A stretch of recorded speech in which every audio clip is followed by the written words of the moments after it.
Welcome, man. Welcome. Yeah, dude. I'm E-Rock or Eric. My real name's Okay. Eric. Okay. Yeah. You want to call you Eric or E-Rock? It doesn't matter, honestly. I'm gonna call you Most, Eric because that's kind of weird. yeah, right? I'm yeah. I'm still getting used to all these Instagram handles and stuff like that, so it's kind of odd for Yeah. me. So I come from like paintball, so I've been running a league for like 10 years, Oh, and since the pandemic, like basically I shut it down because we're doing competitive paintball. yeah. And it was just the way we do it is there's like pits and there's like 15 guys in this pit and they're like screaming at each other and loading up pods and stuff, and I'm like, I can't do that, man. I don't want. I'd feel really bad if someone got sick or even died, because they went Oh, to one of our events. So I'm like, I'm gonna like take a time out. But then I was getting like really burnt because we were doing shit, man. At the peak, we're doing 12 events a year. So it's like once, and this is like full webcasted events with oh, teams, and wow. we're traveling San Diego. Well, yeah, we're mainly like San Diego, SoCal, and then we do one in NorCal, and then we had a league in Arizona, like in the Phoenix area. Okay. So we're doing that. We're just running ragged, and then COVID came, like, oh man, I need a rest. I'm kind of tired and I don't want to get someone sick. And so Right. we kind of just stopped, and like for 2 years, just no paintball. And then I had one of our fields up in NorCal. They're like, hey John, you got to come out and run an event. I'm like, okay, I'll go run an event up there. But then I was experimenting, like kind of like the tail end of COVID with there's a okay, okay, we'll start from it's like so weird to start. Okay. Yeah, So start like from I the said, I beginning. was I was in paintball for 10 years, and then like midway through 2015 I developed a format called Red Zone. And so I was basically on the webcast team for the PSP, which was the professional paintball league. So I was traveling around all these, to all their stops, and I learned a lot about webcasting from there, like actually more like what not to do. And Yeah. just like filming, it was just like, man, it's like so. I don't know if you've ever seen a webcast of. Have you seen a paintball webcast before? Like a Like professional, the with like the and NXL? everything. Yeah, like the NXL. Yeah, I've seen parts of those. You watched. Well, I haven't actually gone to those sites or whatever Oh and yeah. seen I've just seen like the clips from Instagram that they put on. Uh-huh. Yeah, so you actually really have to watch the webcast and watch the live or just the games. Now, If would you you do this on YouTube Live or something? No, they would so I would travel with so basically the league actually was what was it called? Well, Die Paintball put this webcast together. They spent like $500,000 with gear and all that stuff. Oh And my God. yeah, it was a major production. So their mission was to get sponsors, big sponsors for paintball for the tournament series. So basically, back then, we have NXL right now. It was PSP. That Okay. was the main league, and then I don't know how long ago, like maybe 6, 7 years ago, they went from PSP and they changed it to NXL. But PSP, that's where the main push was to like we want to get big sponsors and we want to like get on TV and stuff. So they put out a ton of money, buttload of money for this webcast, like all the gear, and then they would have their own hosting site. So they would when I was doing the webcast, it was free.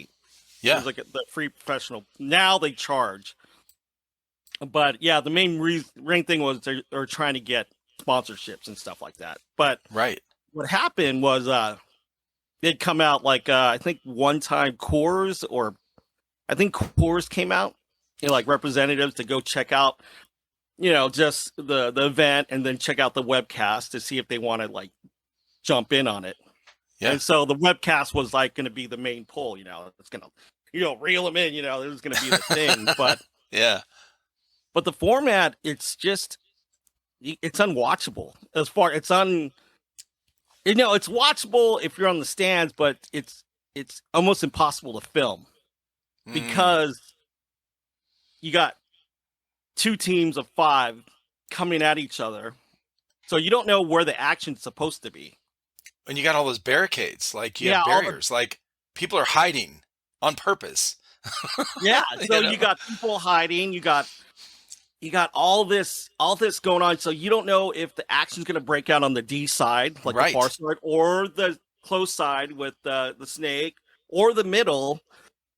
And then it was hard because it's like they're going, okay, yeah, oh wow, big play on the D side, and God help if we maybe had a camera on the D side filming that. Usually you don't. And Oh my they're God. videotaping someone on the snake side, and they're just talking, but it doesn't match up with the video. Actually, you can watch Right. that. Watch NXL right now. Watch any of their live broadcasts, Yeah. and you'll see it. So, of course, NXL or our cores are like, hey man, they're kind of like, we don't get it. We can't film. No There, one can follow it. yeah. And It's not a good so, spectator type of, oh, not at all. And it's just yeah. back then it was awesome because they had sideline coaching. So like, everyone is sideline could coach. So it was ruckus in the audience. It was like screaming, snake one, and or oh shit, they're coming down D side. They're screaming. Everyone's screaming. So it's a big, massive wave of sound, and Yeah. the of course, the players don't know what's going on because you're hearing all this. It was like counter coaching, all this craziness. But it was real. That was the only thing fun about it that I thought. Yeah. If I was like part of the crowd, but they took that away. So now it's just like Mm. a tennis match, and yeah, you still can't really understand it. So what we did, or what I did, I was like, okay, man, I watched it. I'm like, dude, we have to have a format that people can actually follow and Yeah. figure it, like, and have fun watching it and all that stuff. So I was like, look, I'm going to stick a basketball in there. I'm going to put a buzzer in the middle on the snake side. So the thing is all these five players, the crowd knows to score points, they have to hit that buzzer in the middle. So you're watching everything come unfold. Okay. You can see people making moves to the center bunker. You can see them coming down the D side to contain people, and then you can see Yeah. guys coming in for the buzzer to hit the buzzer to score. So we were doing that back in 2015. We are like testing that out, and talking to like mothers and fathers and girlfriends and boyfriends if their girlfriends were playing, and they're like, yeah, we get it. It's freaking crazy. It's like, Yeah. we know what's happening. It's like, wow. So yeah, they're like, after like maybe one game, they're like, yeah, they're trying to hit that buzzer in the middle, and if they hit it, they score. And then when you hit the buzzer and score, you hear, we have our PA system, and it's like a countdown goes on. It tells red zone in 5, 4, 3, 2, 1, 0. So during the recording, no one else can score. So if someone else hits the buzzer, it doesn't count. And another thing we just interjected for SoCal, we brought in respawn. So what it is like on the gate, the start gates, there's like a fence, Yeah. and people, when you get shot out, you go behind and you wait there, it's the respawn box. Yeah. So when your team hits the buzzer, they have to look at the ref in the middle, and they'll put their hand up. Okay, all right, go. You can come back into the game. And so it even So made it more crazy. one person can All of come them. back? If you had two Oh. people back there, both of them could come in. If Oh. you had three people back there, three of them could come in. Now, when somebody hits the buzzer, you said that this countdown starts, right? Right. So what is that? What does it do? What is that? What happens when you get to 0? When you get to 0, then the buzzer becomes active again, so someone else can hit the Oh. buzzer and score. Okay, so that timer is basically like a reset for the. Right. Okay, Exactly. I gotcha. Okay. And so it does two things. It basically it signifies that a team scored.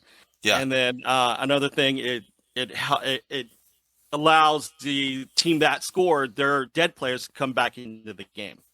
Now, when somebody scores and then the countdown timer goes during that, like, hey, red zone, whatever, everybody goes back to the starting. No, they're still Oh, playing. The no game is way. still on. It's not even over. What? So yeah, So if that's you're why it's so behind, like, if awesome. you're behind whatever, I don't know the names of the barricade or, barriers, whatever, but if you're behind this one over here, barricade one, you can still stay there Oh yeah, you're as still your playing. teammates come back in and no shit. Oh, yeah. Oh yeah. Oh, that's So wild. the game is still going, and they just have to wait till the. So when the recording is on, it gives that's the amount of time that the other players behind that gate can come back in. Hmm. So they can Mm-hmm. well when the recording stops, you can't come in. Yeah. It locks it out. But another cool thing is like in SoCal, they're doing these past events where they would score and they can run back if they get shot getting to the buzzer. They score, get shot, they're out. They can run back, tag up on the gate, and come back in during the recording. Oh, wow.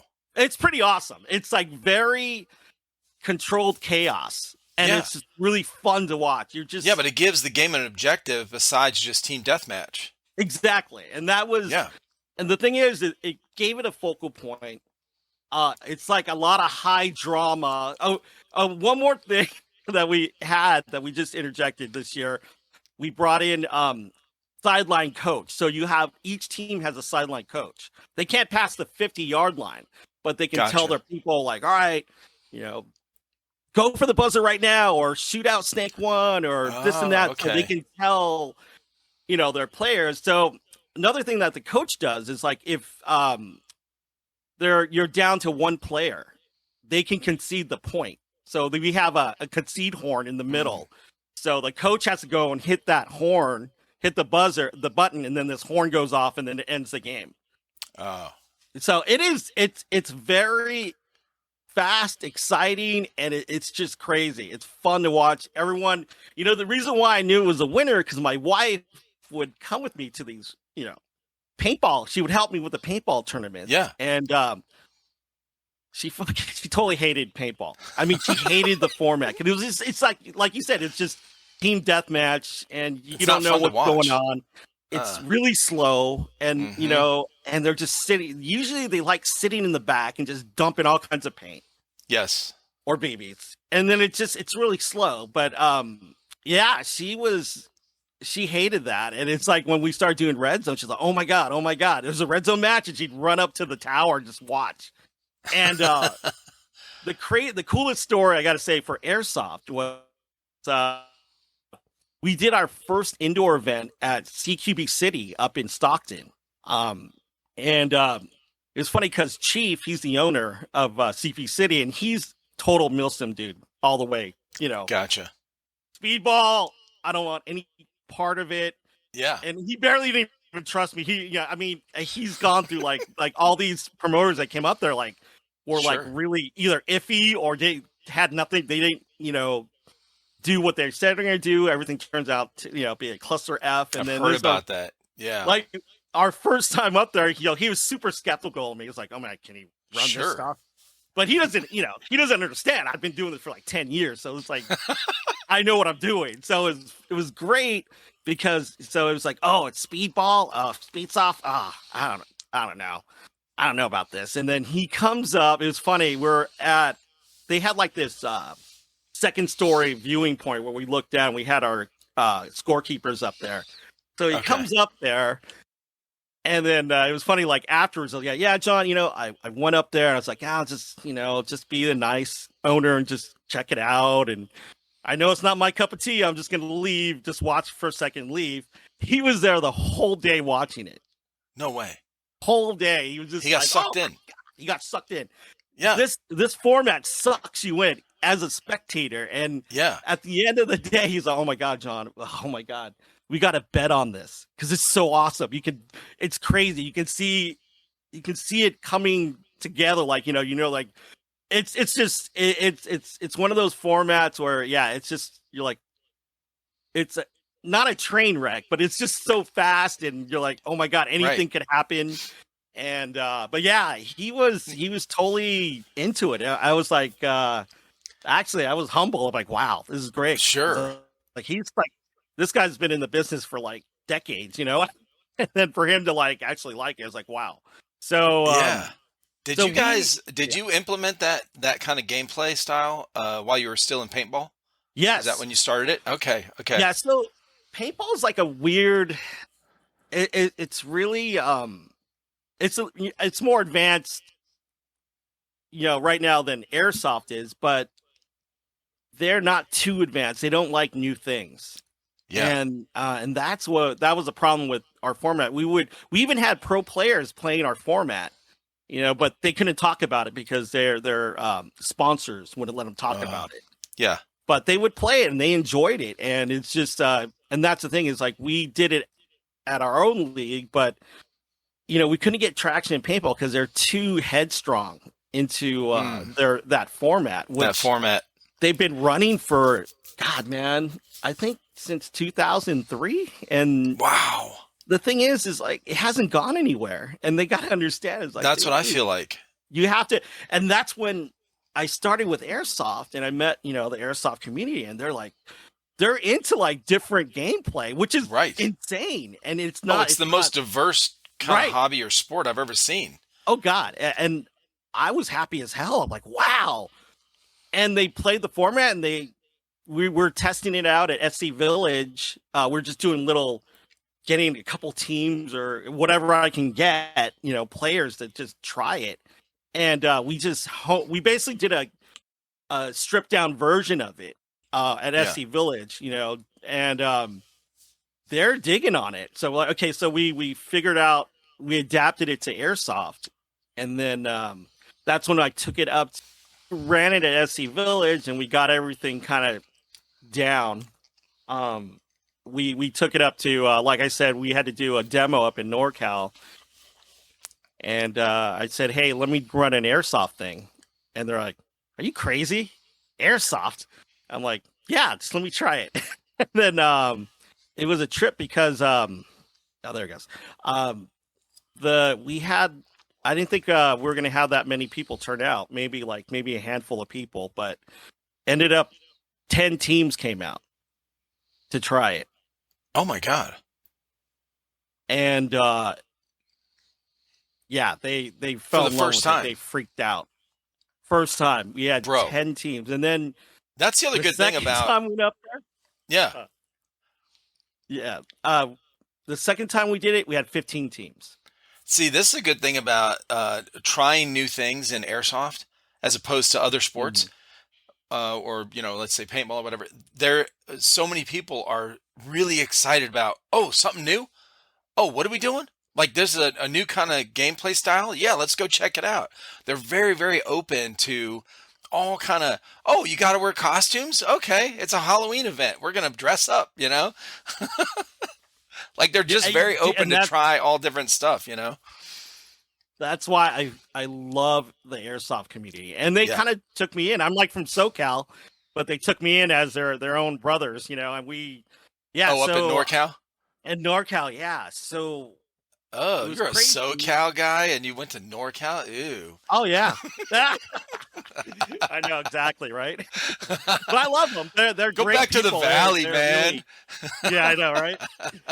When they find out, it's like, holy shit, you drive all the way up here. I'm like, yeah. And I'm like, Bro, how they're far? like, Like how long of a drive is it? Where are you going? ugh. Sacramento? Yeah. So I'm in San Diego, California. You're looking Right. right down by the border. I've been So, there. I've been there numerous times. I was stationed at Pendleton, so I oh, spent some time throughout Oceanside and Vista and Carlsbad and San Diego and yeah. Del Mar. That's where we did a lot of our paintball tournaments down south. Was at Camp Pendleton, the paintball Oh park yeah. there. Okay. So, but yeah, they'd freak out like, holy shit, you're driving all It's the a way long from drive. Oh, it is. It's like, well, I have to pull a trailer with all of our gear, so Oh my um, God. it takes me like 10 hours to get up there. I was going to Be say true. 10, 12 hours because we drove when I was stationed in Pendleton before I got married.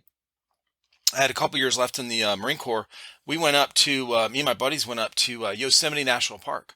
And Uh-huh. I was like, now, this is 1991, bro. Like, we don't have fucking, GPS to look up, oh, how far of a drive is it?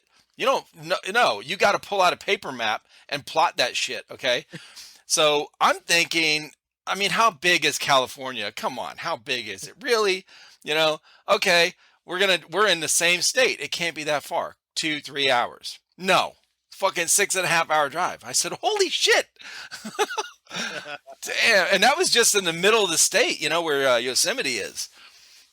I was just telling my kids about we didn't have no GPS back then. It sucked. You had to break out you had to break out the maps, and it's like it was horrible. Go by landmarks.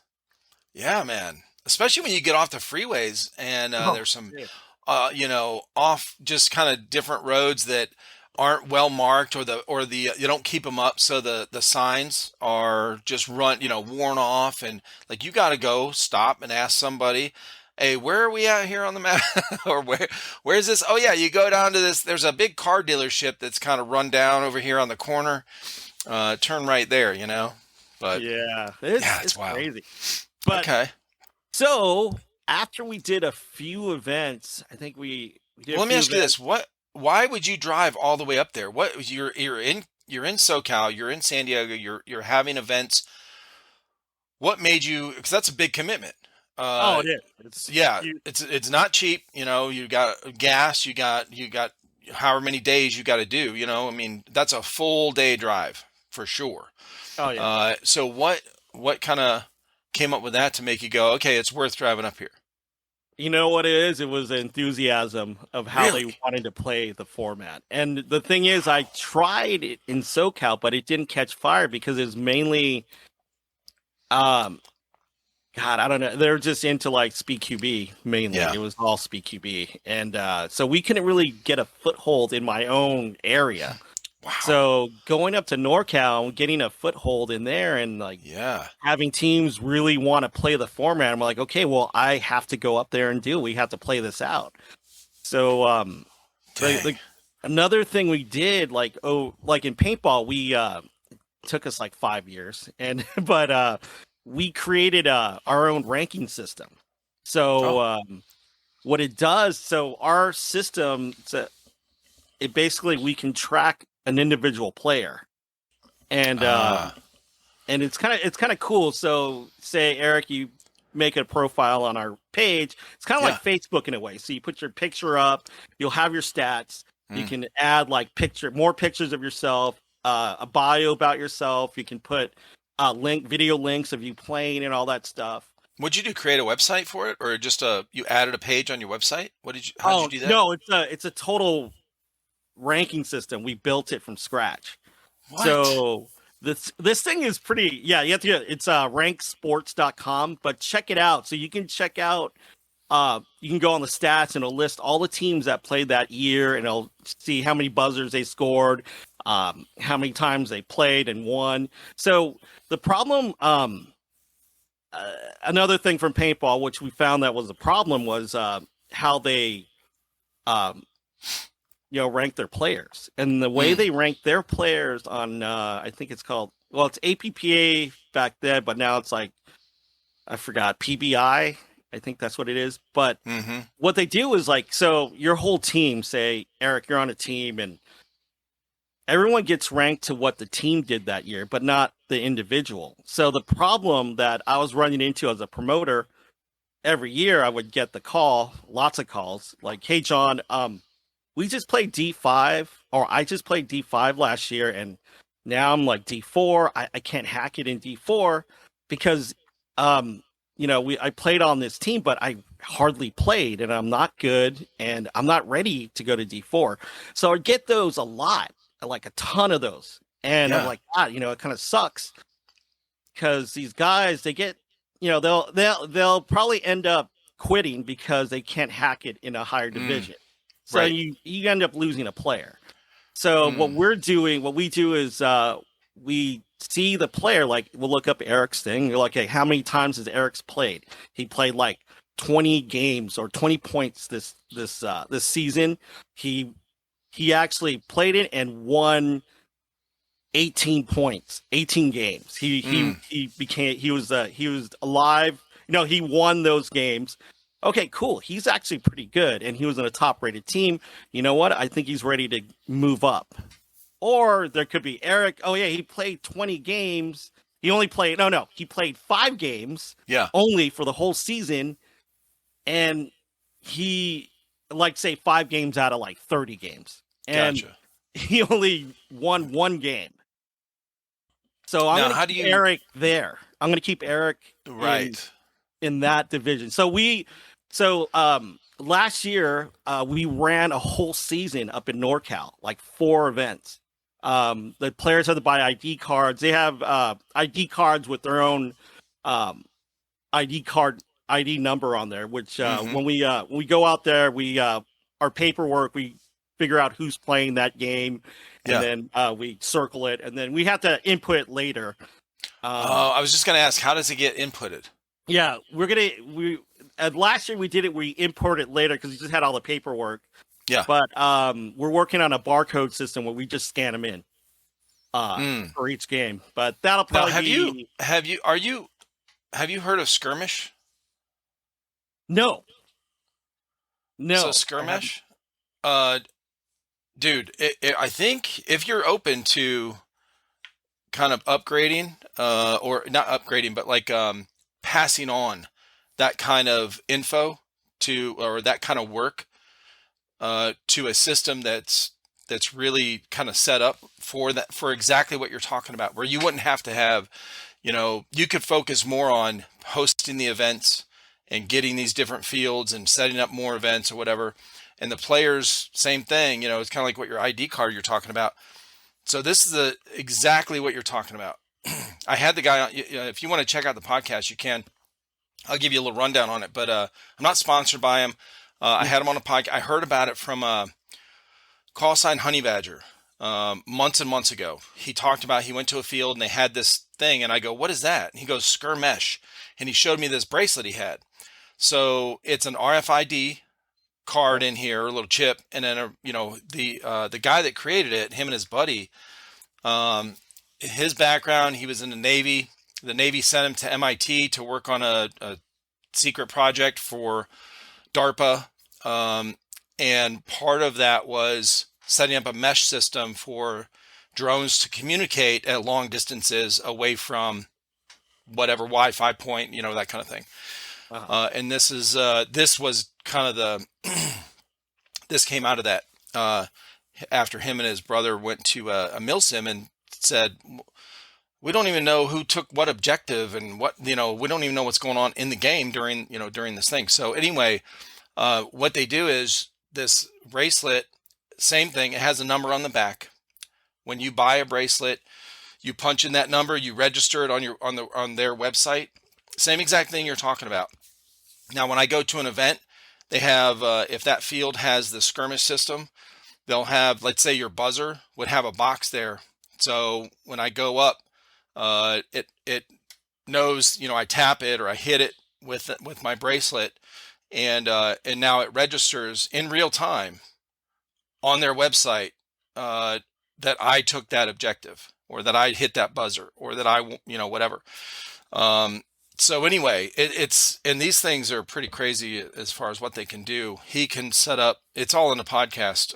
We did a long one actually, because I pulled up the screen and he showed on his end, kind of like the back end of how he can program these boxes. So you can set them up for all different kind of scenarios. He's got one, you can set up for like a medic station. So you've got to hold your wrist on there like you're reviving somebody. You've got to hold your wrist on this medic station box or whatever for 10 seconds, 15 seconds, whatever.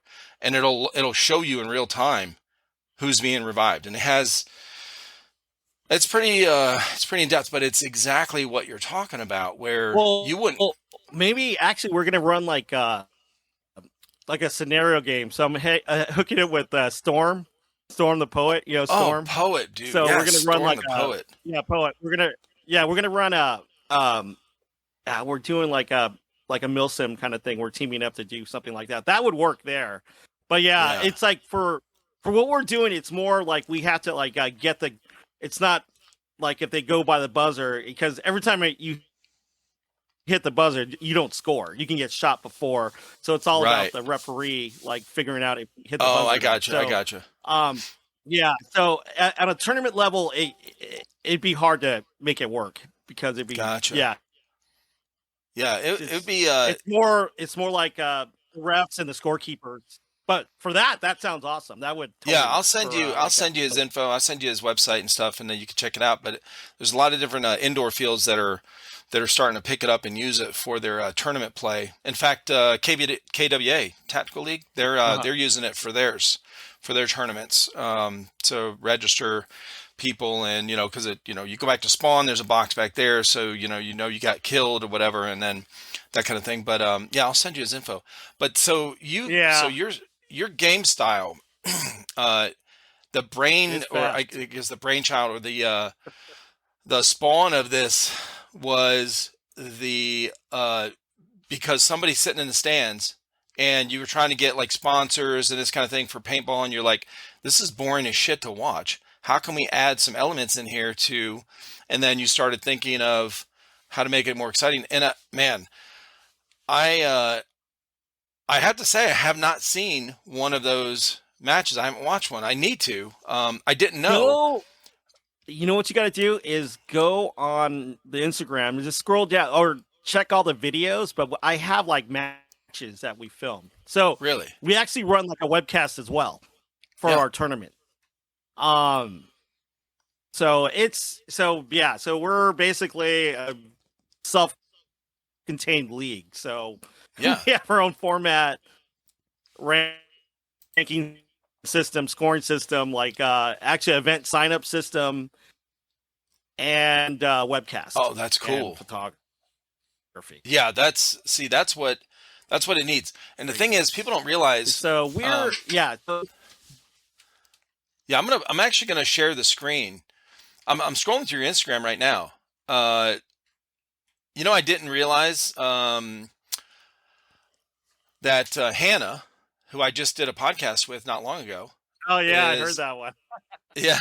I think that's actually maybe that's where I reached out to you when you commented on something Right, on right. her post or something. But yeah, I'm on your Instagram. I'm gonna pull it up so I can.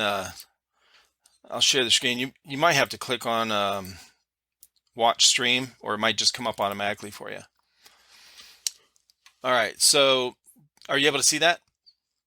I'm gonna hit that. Okay. Yeah, it'll Yeah, say I'm watching watch it. stream. Yeah, I'm watching that. So yeah, Okay. cruise down like Yeah. one of the Where's some of these so videos? Oh, here's a like right picture there, right that here. one with the hands up. Yeah. Oh, there's a video. Nice. Yeah. So we have Okay. like a green screen with the commentators, and it's fun. Oh shit. So Oh, who set that up? that's me, man. That's all me. So that's what I learned how to do my own webcasts and stuff. So Oh my we God, run dude, that's a good idea. yeah. So basically yeah, we're like a self-contained. We have everything. Right. So yeah, and that's a cool thing about it is like yeah, I worked my ass off in paintball, but then everything came right into with like airsoft. We brought everything into airsoft. Isn't that wild? That's You pretty know, wild. You know what? I love it because it's so much cleaner, man. Oh my god, that's what I've heard, bro. so It's like dirty, man. So all dirty. these I played paintball for 6 years, so it's and these guys I've talked with, and I always make jokes about it because I'm an old school paintballer, and so I always make jokes about, yeah, we need everyone's, because all I hear in airsoft is call your hits, man, okay? And all these fights Oh, start because of not calling your hit. I'm like, bro, we didn't have that in paintball. That wasn't an issue. Nobody in paintball matches ever came up to each other and started fighting because you didn't call your fucking hit. Because this giant splat goes all over you. Um, oh no, they so do. They still do. They, dude. yeah, Yeah. I mean, but it's super rare, bro. It's super rare compared to, the airsoft ones where they're like, this guy, look, I'm hitting this guy. He's not even calling it. Like, it's, well, I know from my experience, we didn't, the guys I played with, we were all just friends, but everyone knows you got hit. It's really obvious compared to, airsoft where You don't. There's no mark. You don't know. You know, it's like what And the and hell? that's the other thing I'm like adapting to is like, when we do our events, I tell them like, look, man, yeah, we have six refs out here, and it's a small field, and Yeah. our guys still aren't going to see everything. They're going to try and see everything, but it's up to you. If you want this sport to grow, it's up to you to play fair. Oh, for sure. And hopefully that gets into the culture. It's just like, hey, man, just. But the crazy thing is, about 95% of these guys, they get shot, they get out. There's that Yeah. 5% that ruin it for everyone. But Oh, definitely. That's life in general. yeah, and it Hmm. sucks. It really sucks. But I keep on telling them like, look, man, our refs are out there. They're going to call what they can see, and you know what? They're just trying to keep the games going and keep everyone in line. But yeah, you're going to have to call your own hits if Yeah, for sure. be big, have some sportsmanship, and call your hits and get out. Just like Yeah, ninety sportsmanship, man, percent for of them. real. But but yeah, you know what? I like I said, like 90% of these kids, 95% of these kids call their hits and they get out. Oh yeah. Which is Yeah, great. the fighting thing, it's super rare, but when I first started watching this stuff with the airsoft, no background in it, no history with it. I was like, well, the first time I saw something that said call your freaking hits was I was researching on how to run this YouTube channel that I'd started and didn't know what I was doing, and editing, and I didn't know shit about airsoft at all. My two of my older sons got into airsoft. One of their good friends got him into it. I was coming out of being paralyzed, excuse me, for a while with an illness. Jeez. And when I was able to walk down the hall and get on a computer and use my hands again, I started this YouTube channel for them. And they really didn't want to start a YouTube channel. They just wanted to play airsoft. I wanted to do it because I needed something to do to, not go nuts being stuck in the house. Right. So I had didn't know anything. All I knew about airsoft was when they were 10 and 12 years old. Pretty typical kind of story.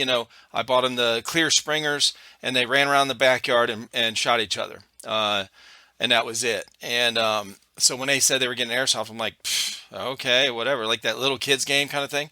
Well, Yeah. then I saw the guns and I saw these different mystery boxes, and that's how the channel started. Well, the first when I started researching some of this stuff, I saw a video from Airsoftology, and kind of a bigger airsoft channel, and the kind of tagline he says at the very end to kind of wrap up his videos is, "And remember, call your freaking hits." And I was like, it was foreign to me. I go, "What? What does that mean?" And I'm like, I asked one of my boys, like, why are all these videos people talking about call your hits, call your hits? Like, we never had to say that in paintball that I knew. This is back in the mid '90s when I played, but like everyone just knew, like it wasn't a thing. So that was kind of my thing. Like, this is a real issue. Okay. Oh, it's an issue, and Yeah. I feel for my refs. They work freaking hard to like catch what they can, but dude, they're not looking Well, down the barrel of their gun with their they can't tracers see blinking, everything. and they're not going to see that. And what kills me is like we have these, they're the YouTuber guys. They got their cameras Yeah. and their guns, and like, see, And I that's all they totally shot post. him. And look, dude, we don't And have that's a all they guy. post. We don't have a Exactly. referee on your back, dude. Watching every shot you're making, dude. They're trying, but that's the thing. It's on that other guy you shot. He should be getting out.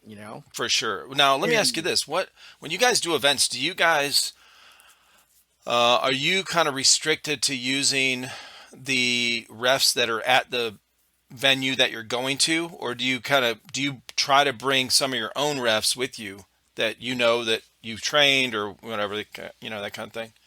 no, so no, we don't use the refs at the venue. We hand pick them.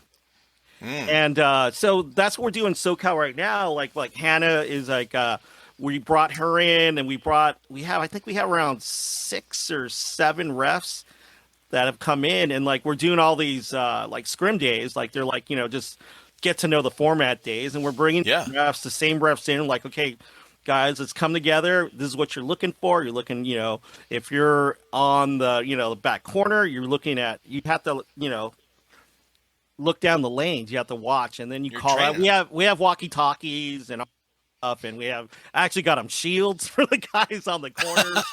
I'm like, get in there, man. Here's the That's shield. funny. Get into those lanes and watch. Yeah. And yeah, there. That's so we put together like squads, like SoCal. We're building a ref squad right now, which is they're Okay. doing really well. And we had for the year it was like we had a pool of refs that and yeah, definitely not. We're not grabbing the guys who work there, that are doing the walk off. They Yeah. a lot of them, a lot of the guys that we pick up are actual players, like speed soft players or Sure. paintball players. Gotcha. And but yeah, we try our hardest to get qualified refs that Yeah. have that I know will have the eye to like watch this stuff. But yeah, we try really hard. But even then, the best refs, they're still not gonna catch everything. You're gonna catch like Oh no. realistically a ref. He's gonna catch maybe if he's lucky, maybe 15%. Yeah. I don't know because it's oh my god. I've actually went out there and I was reffing too a couple events and I'm like, woo, this is like it's insane, dude. I'm Like watching. where? Yeah. I mean, it's difficult to see anyway, Yeah, and then the BBs are flying fast as hell, yep, and you don't see a splatter. You don't see so if it bounces off and you blink, yeah. just We're- blinking, maybe we're it hit him looking- right on the shoulder, or maybe it went past. You don't know. Like it's totally understandable. I mean, anything with there's always human error, always there's going to be massive human error. And yeah. So even professional football refs, they're everywhere on the field. They miss things sometimes on purpose because the games are rigged. It's okay, but oh yeah. but Oh man. but the airsoft, it's super hard to see, man. I mean, it's got to be. But I wonder if it would be beneficial for there to be a separate kind of like you guys, right? You guys are event hosts or event production company or whatever. Just like Third Coast Airsoft out here, around this area in South Carolina, they do a lot of big events, Milsim, 3-day Milsims and stuff, American Milsim, all these big companies.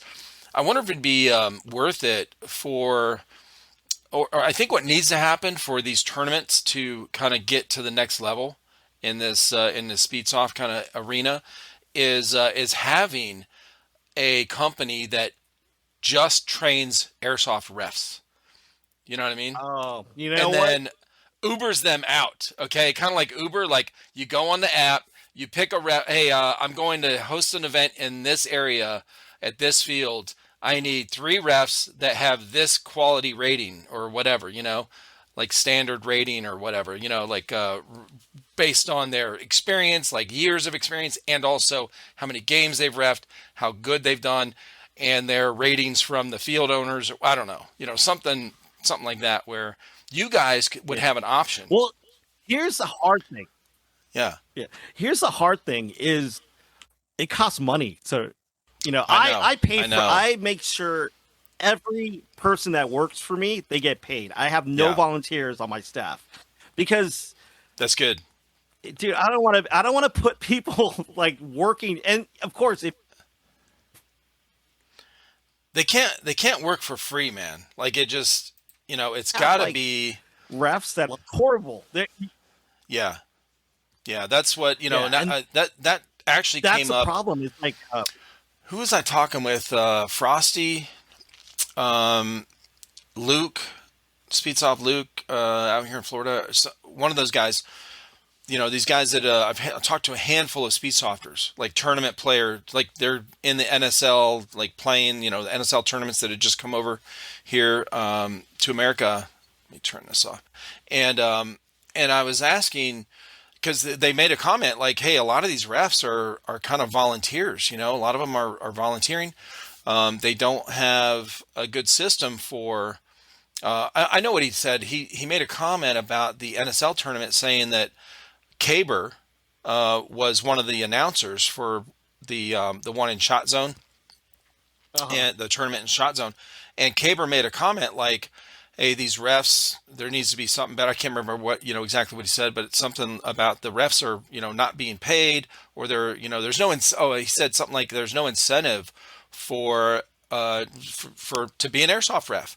So a lot of these guys, he said that when I was talking to Luke, he said, "Man, I've been to places where I go in and these guys, they're like, man, I'm ready to leave. I've been here 15 hours reffing because I've been volunteering and we didn't have anyone show up today." It's like, those kind of things. It's a real issue. But what the thing that I brought up with him was the big thing airsoft is missing. And I'm not sure. I can't. I don't know about paintball. Paintball had a lot more sponsors because it was televised. It was, it had a lot more popularity. But airsoft, there's hardly any money into things like this because the spectators aren't paying for it. Like when we go, my wife and I have 5 kids. We have 3 boys and 2 girls. All of our boys played football. So high school football, we worked to help out. Like we volunteered to help in the concession stand. We rotated on those on those groups, and we still paid for our ticket to go to the game. Like even high school football is, low rated as it is still, the spectators pick up the tab for a lot of things that go on the field, off the field, equipment, shit like that. And airsoft does not have that.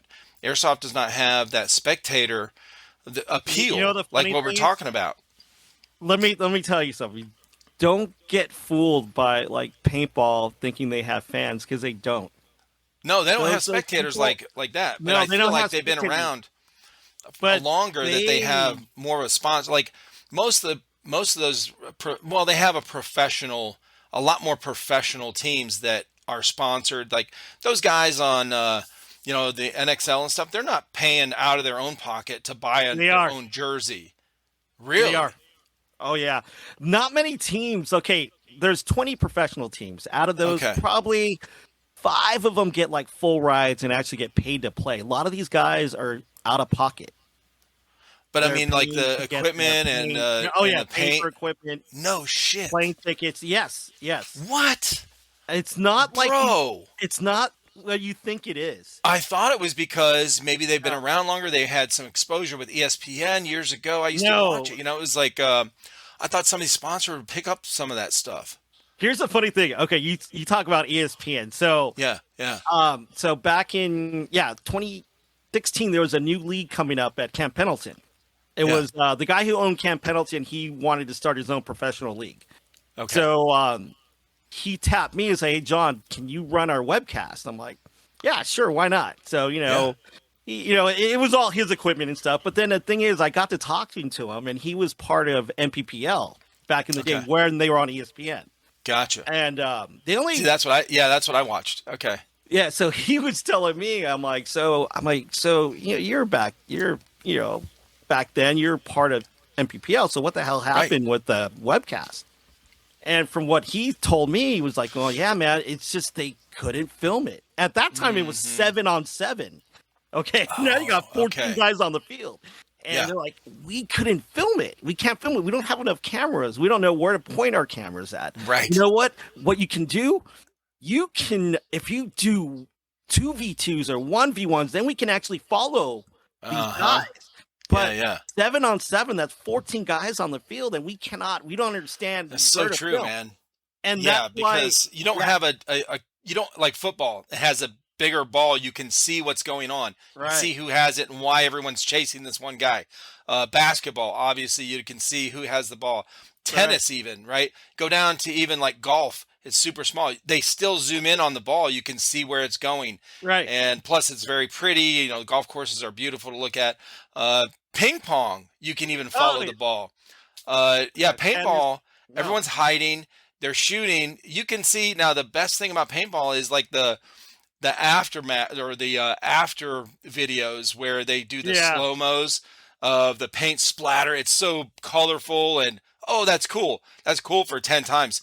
But then to watch the game, no shit, right? You can't really film it.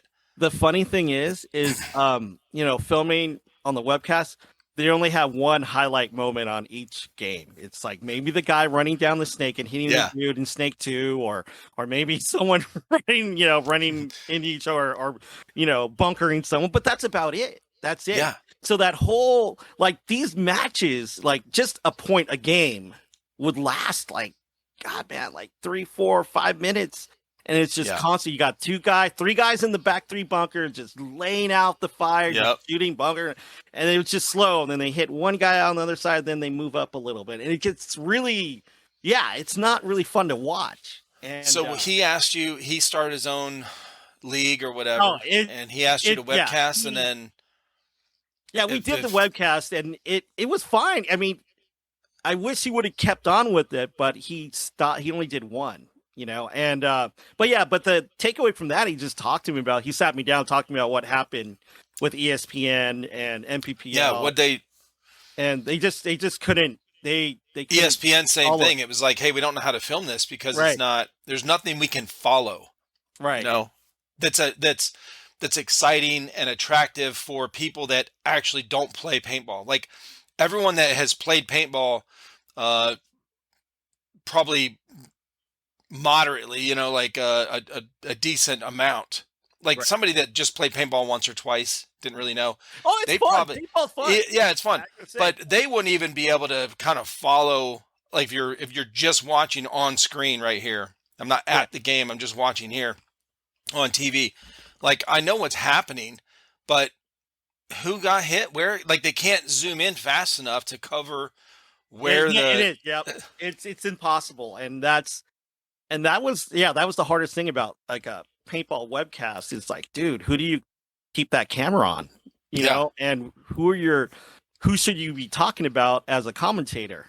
Are you going to talk about the guy there or that guy, or is there, That's true, man. Makes it's so that move, fast too. It's so fast. And there's no break. Football has a play and then it stops, and then a play and then it stops, and you can talk in between. Baseball, there's a pitch and then it stops, and a pitch and then it stops. It's too fast. Yeah, that's true. So the thing is, for our format, it's a total spectacle. You can actually see the encroaching. You can see them encroaching on that buzzer. You can see the sideline coaches losing their fucking minds, like going, "Oh my God, what the fuck? Go over there, go over there." It's like total. It's like, so the coaches are animated. They're screaming their heads off, and you got the team coming in for that buzzer, and then you're seeing some guy trying to go for the buzzer, like, oh my God, there's 2 lanes on that guy. Oh my God, it's lit up at the buzzer. Yeah, and you're like, he didn't make it, or they're, and then it's funny because, like, you'll see him, like, the crowd going, holy shit, here he goes, he's running, and then it's really fun to watch. It's super fast paced, so it's all action. It's not about like, for what I tell our players, like, look. If you're sitting back, you're losing, man. You got to always keep on moving. Because if you're not moving, you're losing, because you can't sit in the corner and just dump paint or BBs. Right. Because they're going to come up on you. They're going to get the buzzer. Oh, you're going to get the buzzer. And it's funny because I talked to some of the players. It's like, oh, my God. When I hear that thing go off, yes. And I know it's not us. I start shitting my pants. I'm like, oh my God, we're fucking losing. Dude, and you know what it was so cool about that process is, I've heard of these where, the tournaments, the Speedsoft tournaments where they have the flag in the middle and they have to run for the flag.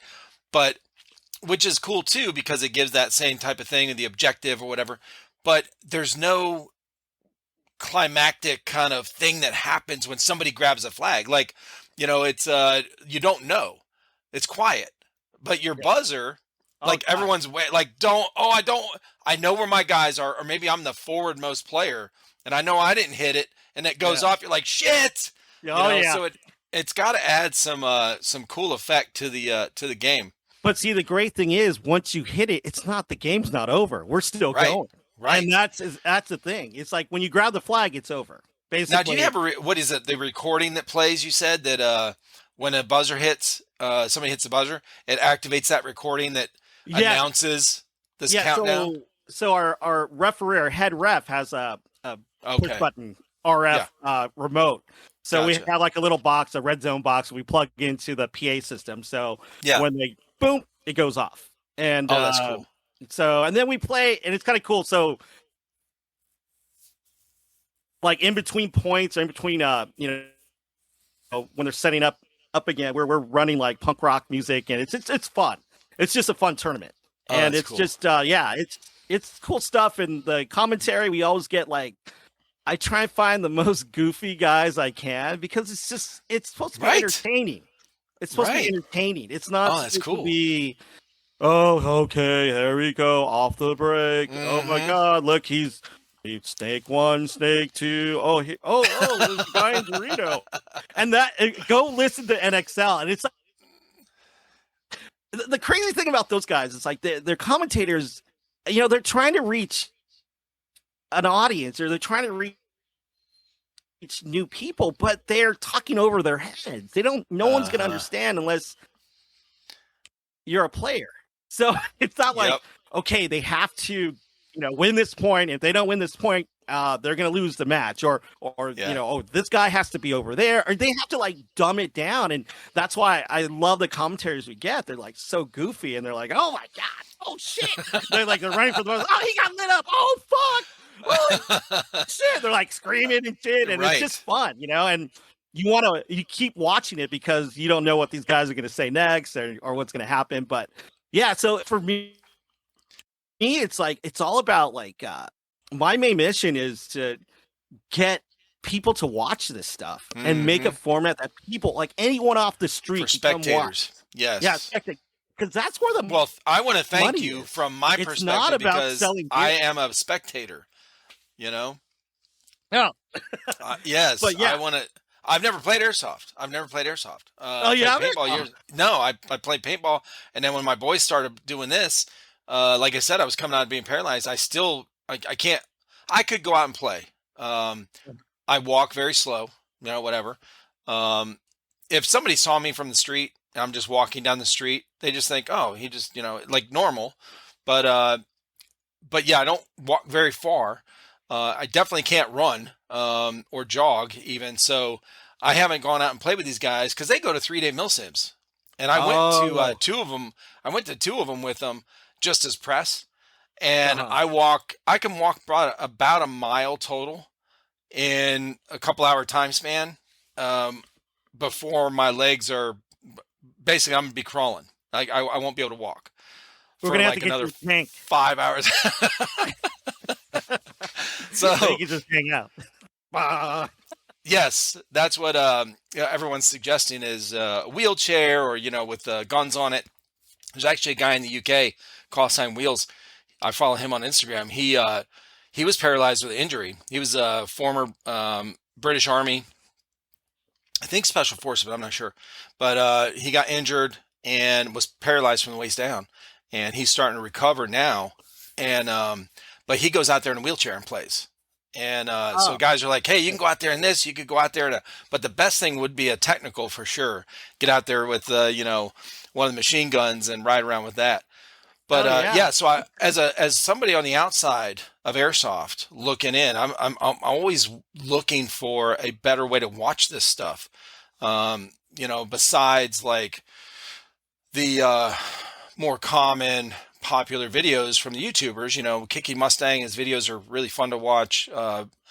Swamp Sniper, Novrich, these guys, and then Airsoft Alphonse, he's in a helicopter with the machine gun, and Dutch, the hooligan, tons of them. But to see a Speedsoft game and to have it be interesting to watch is what I would like to see more of. You know what I mean? Yeah, so what you're watching, that was last year, and Okay. we didn't have the respawns in there yet. So now it's Gotcha. just, yeah, so we were playing like, watered down red zone rules. Yeah,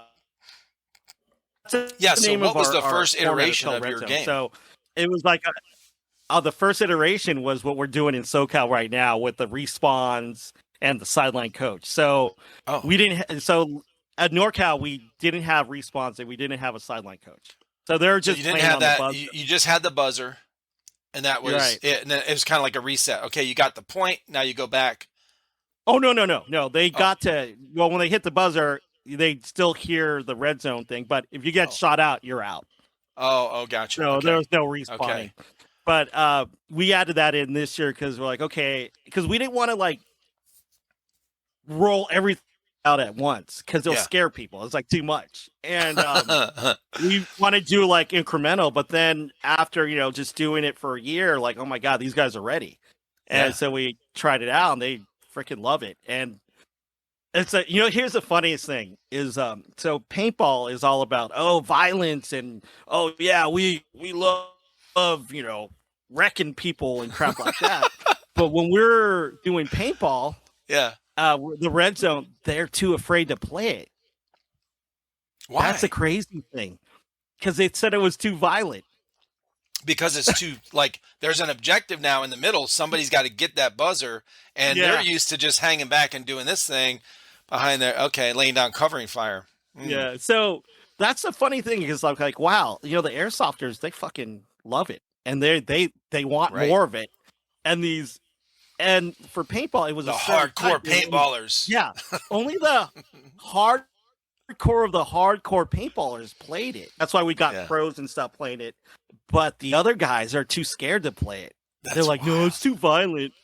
Too violent, man. I don't want to play that. I'm like, you guys are you serious? And that's What? why I freaked out when I thought the airsofters were gonna go, oh, it's too violent. But they're like, oh no, this is sick. And then and we got paintballers thinking that they're like tough shit, and they're just chicken of it. They're Right. like scared to play it. And it's so funny. I laugh about that sometimes when I watch or watching our events. I'm like, dude, I'm bringing out.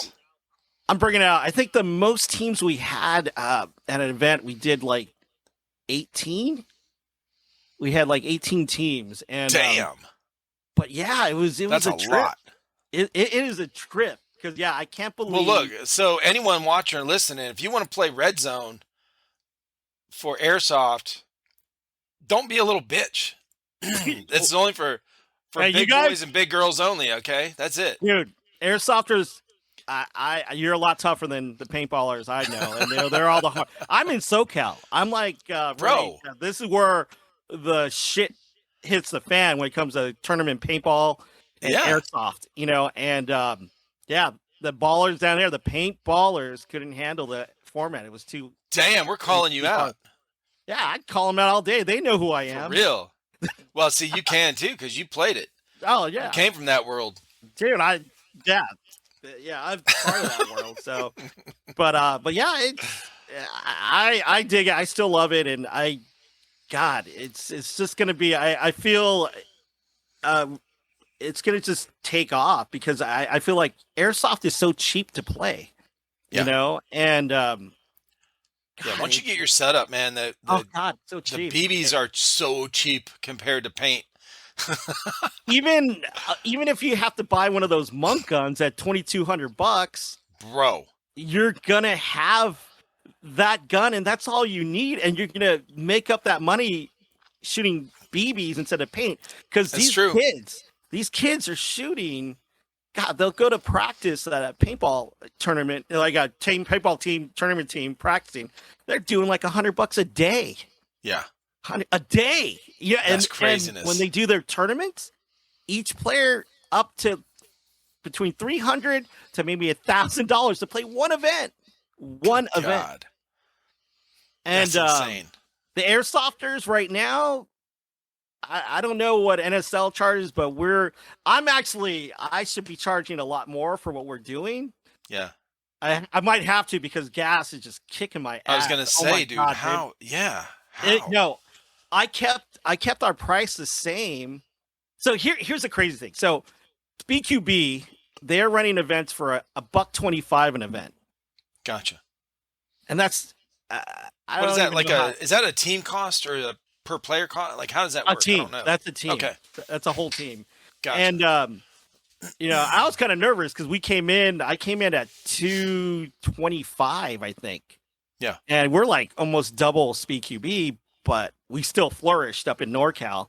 Yeah. But the thing is, it's like it's crazy. Like the events that we threw basically, the red zone thing. We had our own. I bought my own bunker. So those orange and blue bunkers. I bought that. That was like $3,000 Oh, I'm sure. to buy that. Bro, inflatable We're stuff, those things are not cheap, man. you Especially know, the ones that are durable. you know the funny thing is it's way cheaper than building one of those Now it wood is. things. Now it Because is. That's for damn sure. I've heard they're just for the materials, like 6 grand just for the material, not building it, just the Hmm. material. I'm like, why would you even? I would just buy a bunker set for 3 grand. If it's indoor, it's gonna last forever. Because Yeah. the thing that destroys the bunkers is the UV, the sunlight, and the Oh, paint. That's what yeah. destroys the bunkers. But if you're indoors, you Dude, know, that's just with BBs. That shit's even lasting all day. oh yeah, it'll last 10, 20 years, man. Right. You don't. I mean, when you do the bunkers, you don't inflate them to to max. You just bring them Right. down maybe at 85%. You're good, man. Those things are gonna. Yeah. And Well, listen, bro, your prices for an event for a team, you said for a team is 225. it should be for the same what I did in That is football. not a lot. Oh no. These got my boys played. They don't do indoor. Okay, Uh-huh. they've been to an indoor field a couple times, but they Right. like the 3 day mill sims. These 3 day Uh, mill sims are freaking 180 to $250 per person. oh well, but that's Not 3 days. not for a team. Yeah, Yeah, that's 3 days, but still, man. yeah, it is a lot. Well, actually, I'm not saying it's Oh, a lot.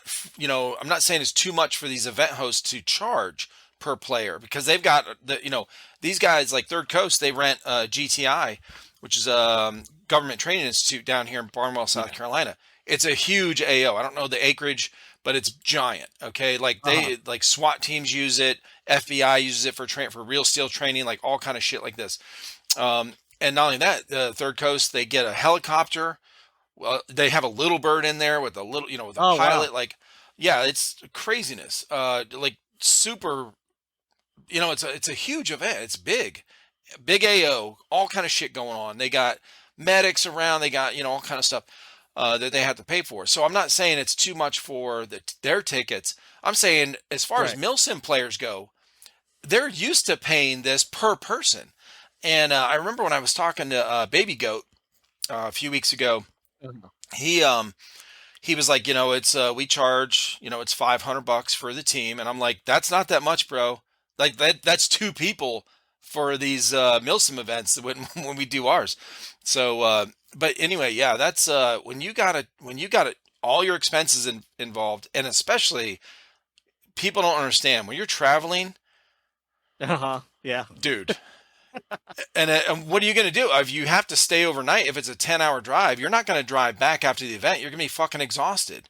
They stay in Um, really shitty hotel rooms. you It's stay in a fucking, Motel 6 that has a pay by the hour or some shit. Who knows?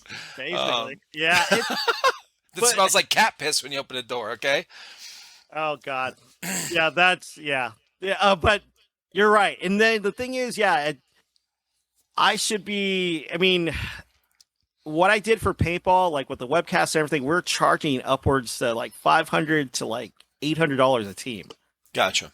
Which where it should be at because that's where you I was get going to say, that sounds normal to me. but that's where you get like the quality refing.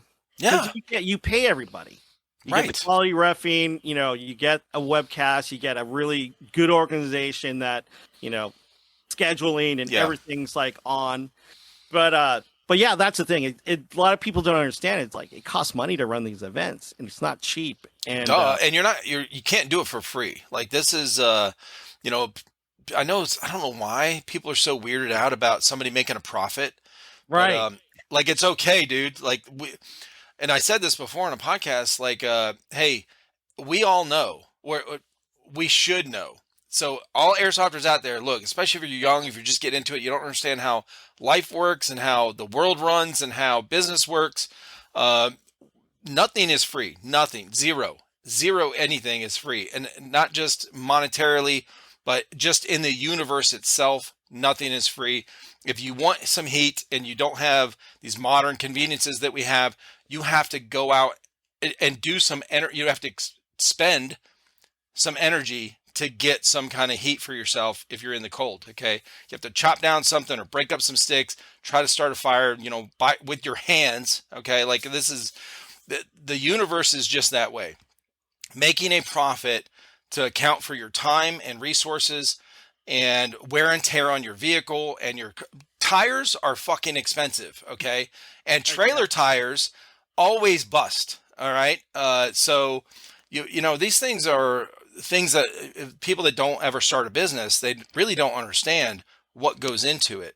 And it's going to Yeah. take some education for people to, and it's sometimes people complain about, these kind of things, but like the cost, and I'm like, bro, you really don't get it, okay?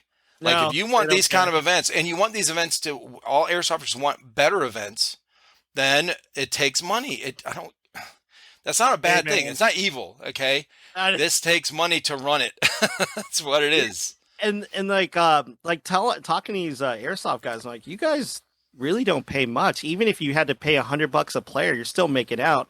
Because you play, like paintball, you have to pay for your entry, and then you got to pay for your paint, which is Mm, 10 times as much as your your BBs are. yeah. And but yeah, I mean that's the thing. So we try hard, and like last year, it was more like I got to test out our ranking system and all the systems we have for a whole year and see how they work. And I have to run an event, and basically at the price I did it, it's basically break even or lose $5 every Mm, time I did an event, And but yeah, we got through it for the first year. Everything worked. All of our systems like stayed up. Everything yeah. works.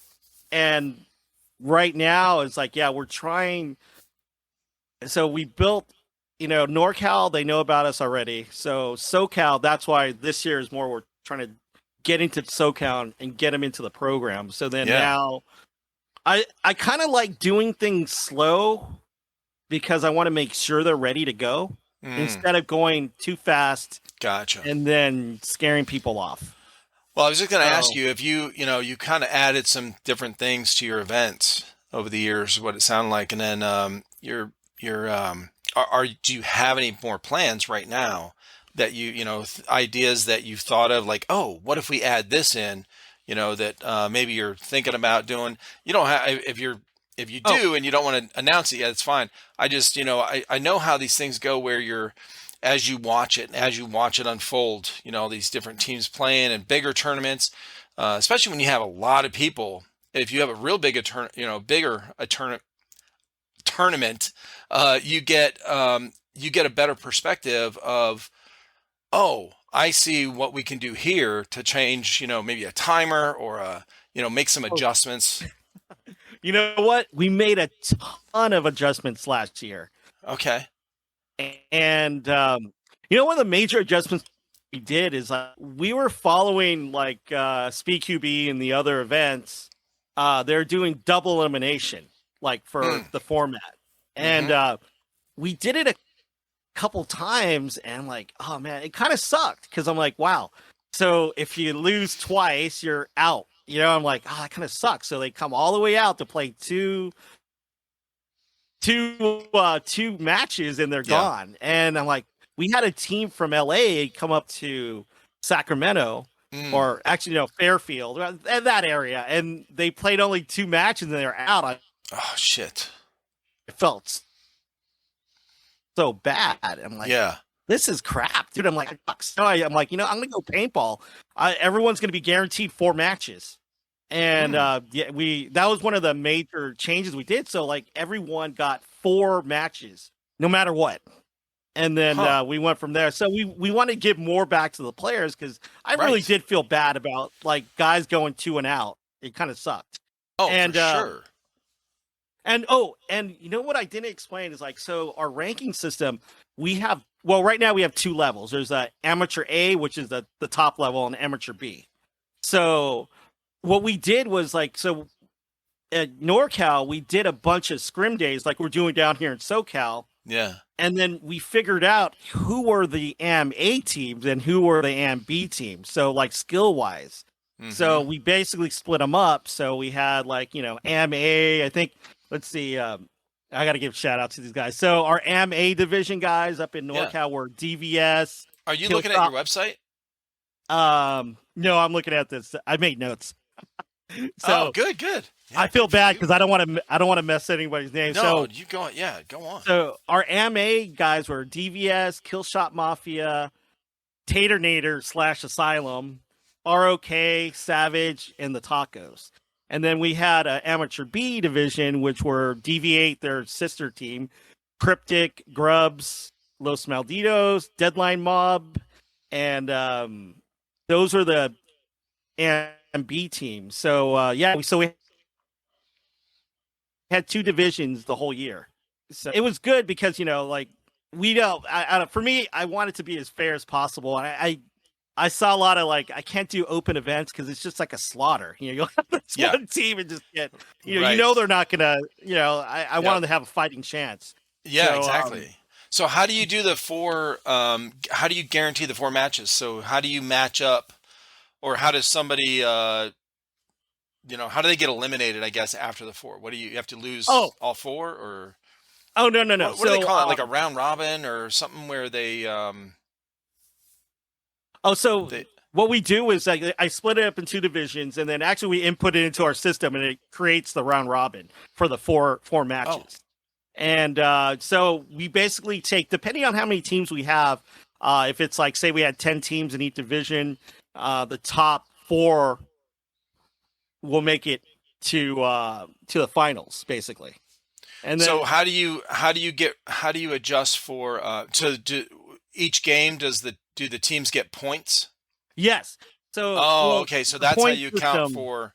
Yeah, the point Okay. system is every buzzer hit is like 2 points. Gotcha. And if you end up shooting out the whole team, you get 1 point. That was last year. Okay. So they all have win losses, and then we go from basically win losses. Whoever has the best win score, they're on top. And then if they're tied, then we go to points for total points. And then that's how you eliminate the tie thing. Right. Okay. Right. Exactly. Okay. So it guarantees that everyone can play 4 times. And have a chance to kind of get more points or whatever, and then or wins, but at least they had a fun day. Even if they lost all 4 matches, at least they got to play 4 times instead of Yeah, no shit, right? Because if you travel, if you drive 6 hours, to an event one way, and then the cost of the equipment, like all your stuff you have to do for getting to an event and then playing the event, and then you get eliminated in 2.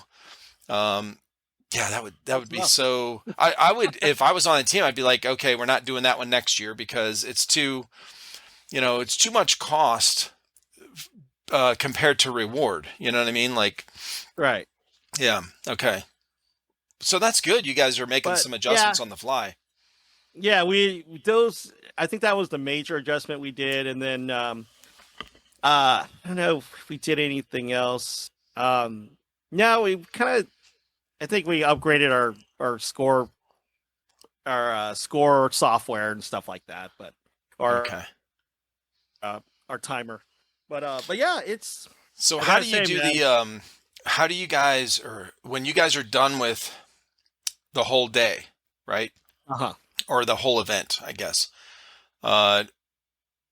Who goes in and enters all this info in for these player stats?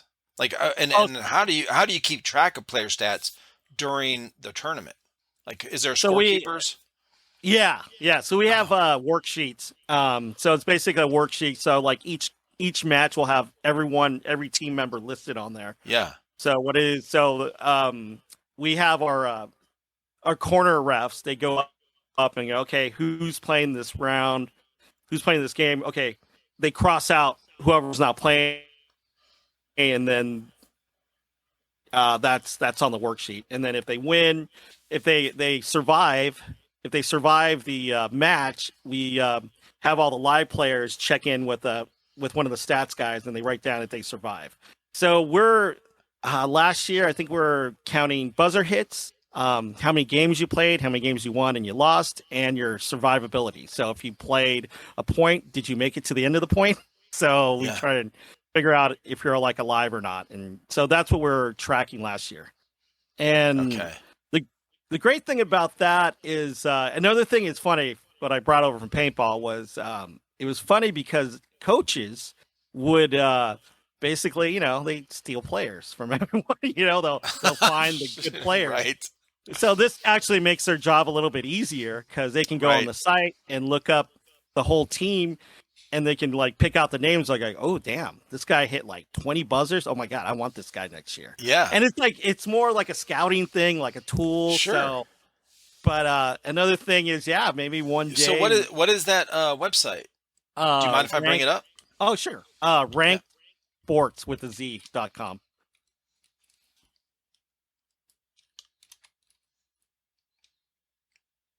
Ranks.com. Ranked and then sports. SPORTZ. Oh, Ranked Sports. Yeah. With a Z. Hopefully it's up. We're actually switching servers right now. Hopefully it goes up. Did it go up, or is it like We'll find out. Yeah, because our guy told me like, oh, we're switching servers, man. rankedsports.com. RANKED sport and then Sport Z. Yeah, It came up. Oh, it came up. Oh, cool. All right. Yeah, so So I'm gonna share it real quick if you don't mind. go for it. No, You can kind of walk me through the because I think it's really interesting. Some of this stuff. All right. So this would be this register here. Yeah. So if you wanted to, join in. If I want to create a player profile, I go here, right? Right. Okay. And then your ranking system. And then you can go. Oh, so that's our next event that's coming up. Yeah. Yeah, that's coming up in weeks. And then go up. And then there should be on the top right, or you'll see like home player, team, stats, my account, shop on the right side. Oh, yes. Okay. You can hit. Hopefully it works. Go to stats, or actually you can go to players or whatever you want to do. Yeah. Let me see what stats does here.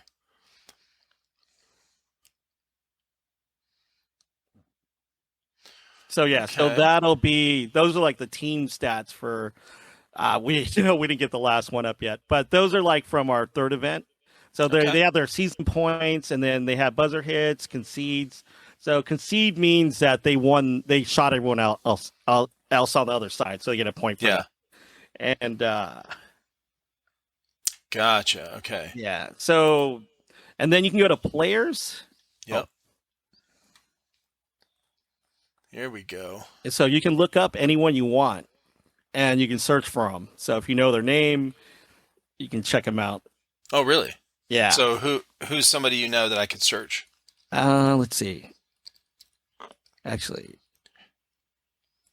look up Andy. Oh, what's his last name? Or just hit Andy to see what it comes up with. Okay. Win? No, that's not him. God damn it. Damn it. Damn it. Wait. Let me see. Scroll down. Like a lot of them go to the second page. Down here? Or actually, hold on, right there. What is this? Syndicate Red Zone. There's Adam Fairbanks. That's baby goat. Yeah. Oh, get him. Hit him. Yeah.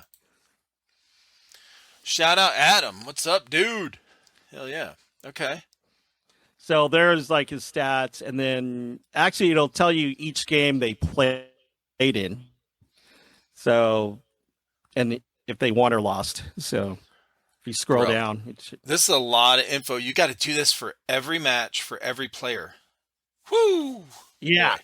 Yeah. So it's actually the what we inputted. It's like really easy. Well, as far as but I'm saying just to, that extra step of having to input.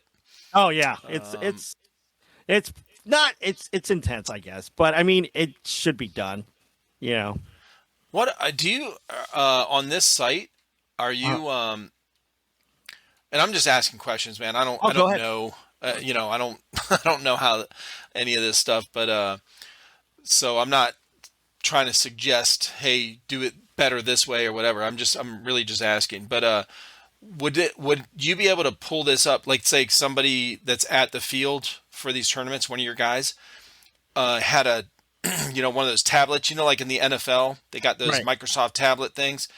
Would they be able to do it not in real time, they have to enter it, but let's say after each match, you just had a dedicated person just to Oh enter this yeah, stuff. but see, that's where Um, the money comes in.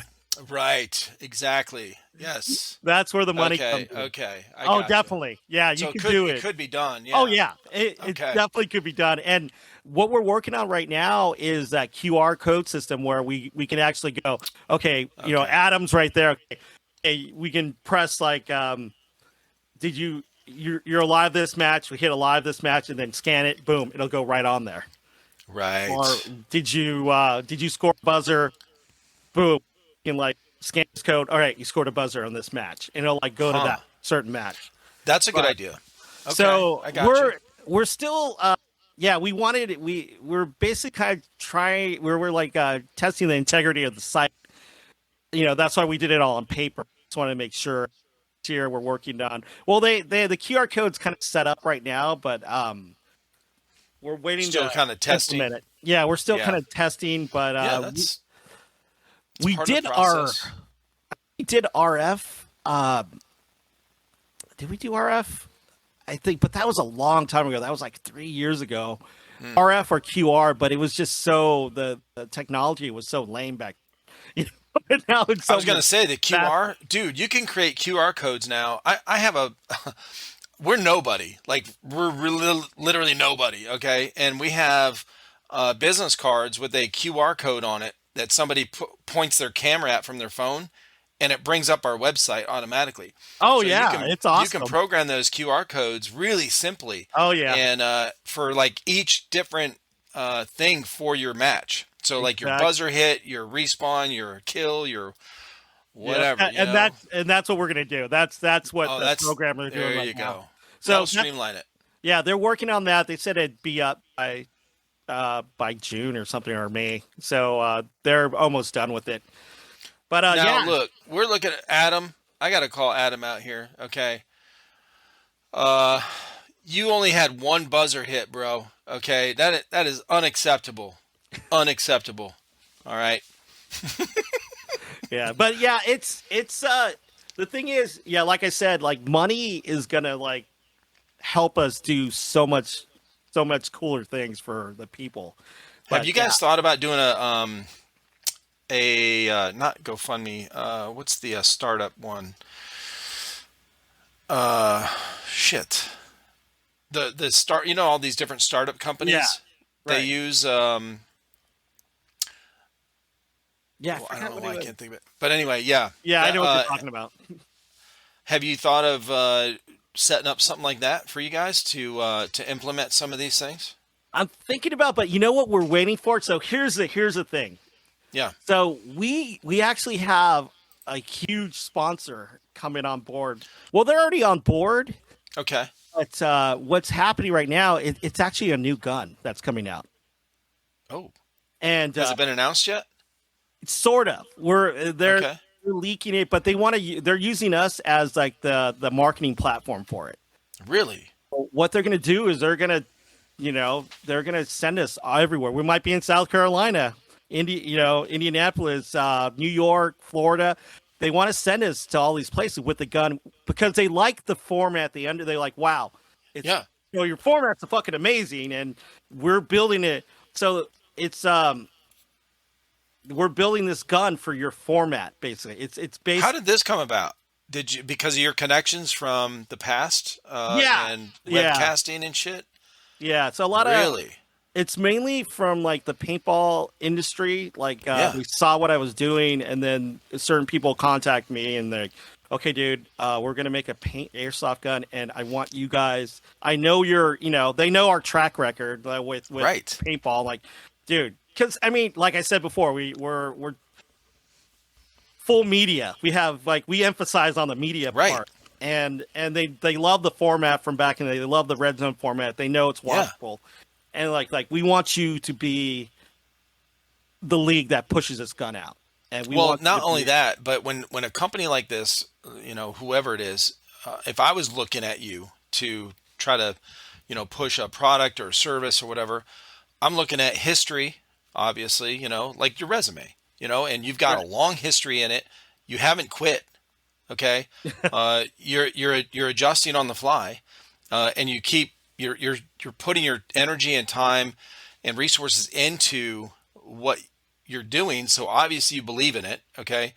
And those are good combinations of things to have to make something successful, as long as you don't quit. You know what I mean? So it seems like you're very teachable too. Like you're open, right? Oh, I'm definitely. You're gonna make some changes. Oh yeah, I poll the players like all the time. I'm like, Yeah. You want to do this? Are you You want to okay do with better? this? Right. Yeah, dude, that's a good thing, because a lot of when I was playing paintball years ago, a lot of the field owners, when paintball was kind of like starting to get when I was getting out of paintball, it was starting to get a little less popular, like early 2000s and stuff. And field owners, like at least the fields that we went to, and we didn't go very often, but they were kind of losing business here and there. It was kind of slowing down a little bit, and a big reason was because they didn't innovate. They had the same setup. They never changed their field.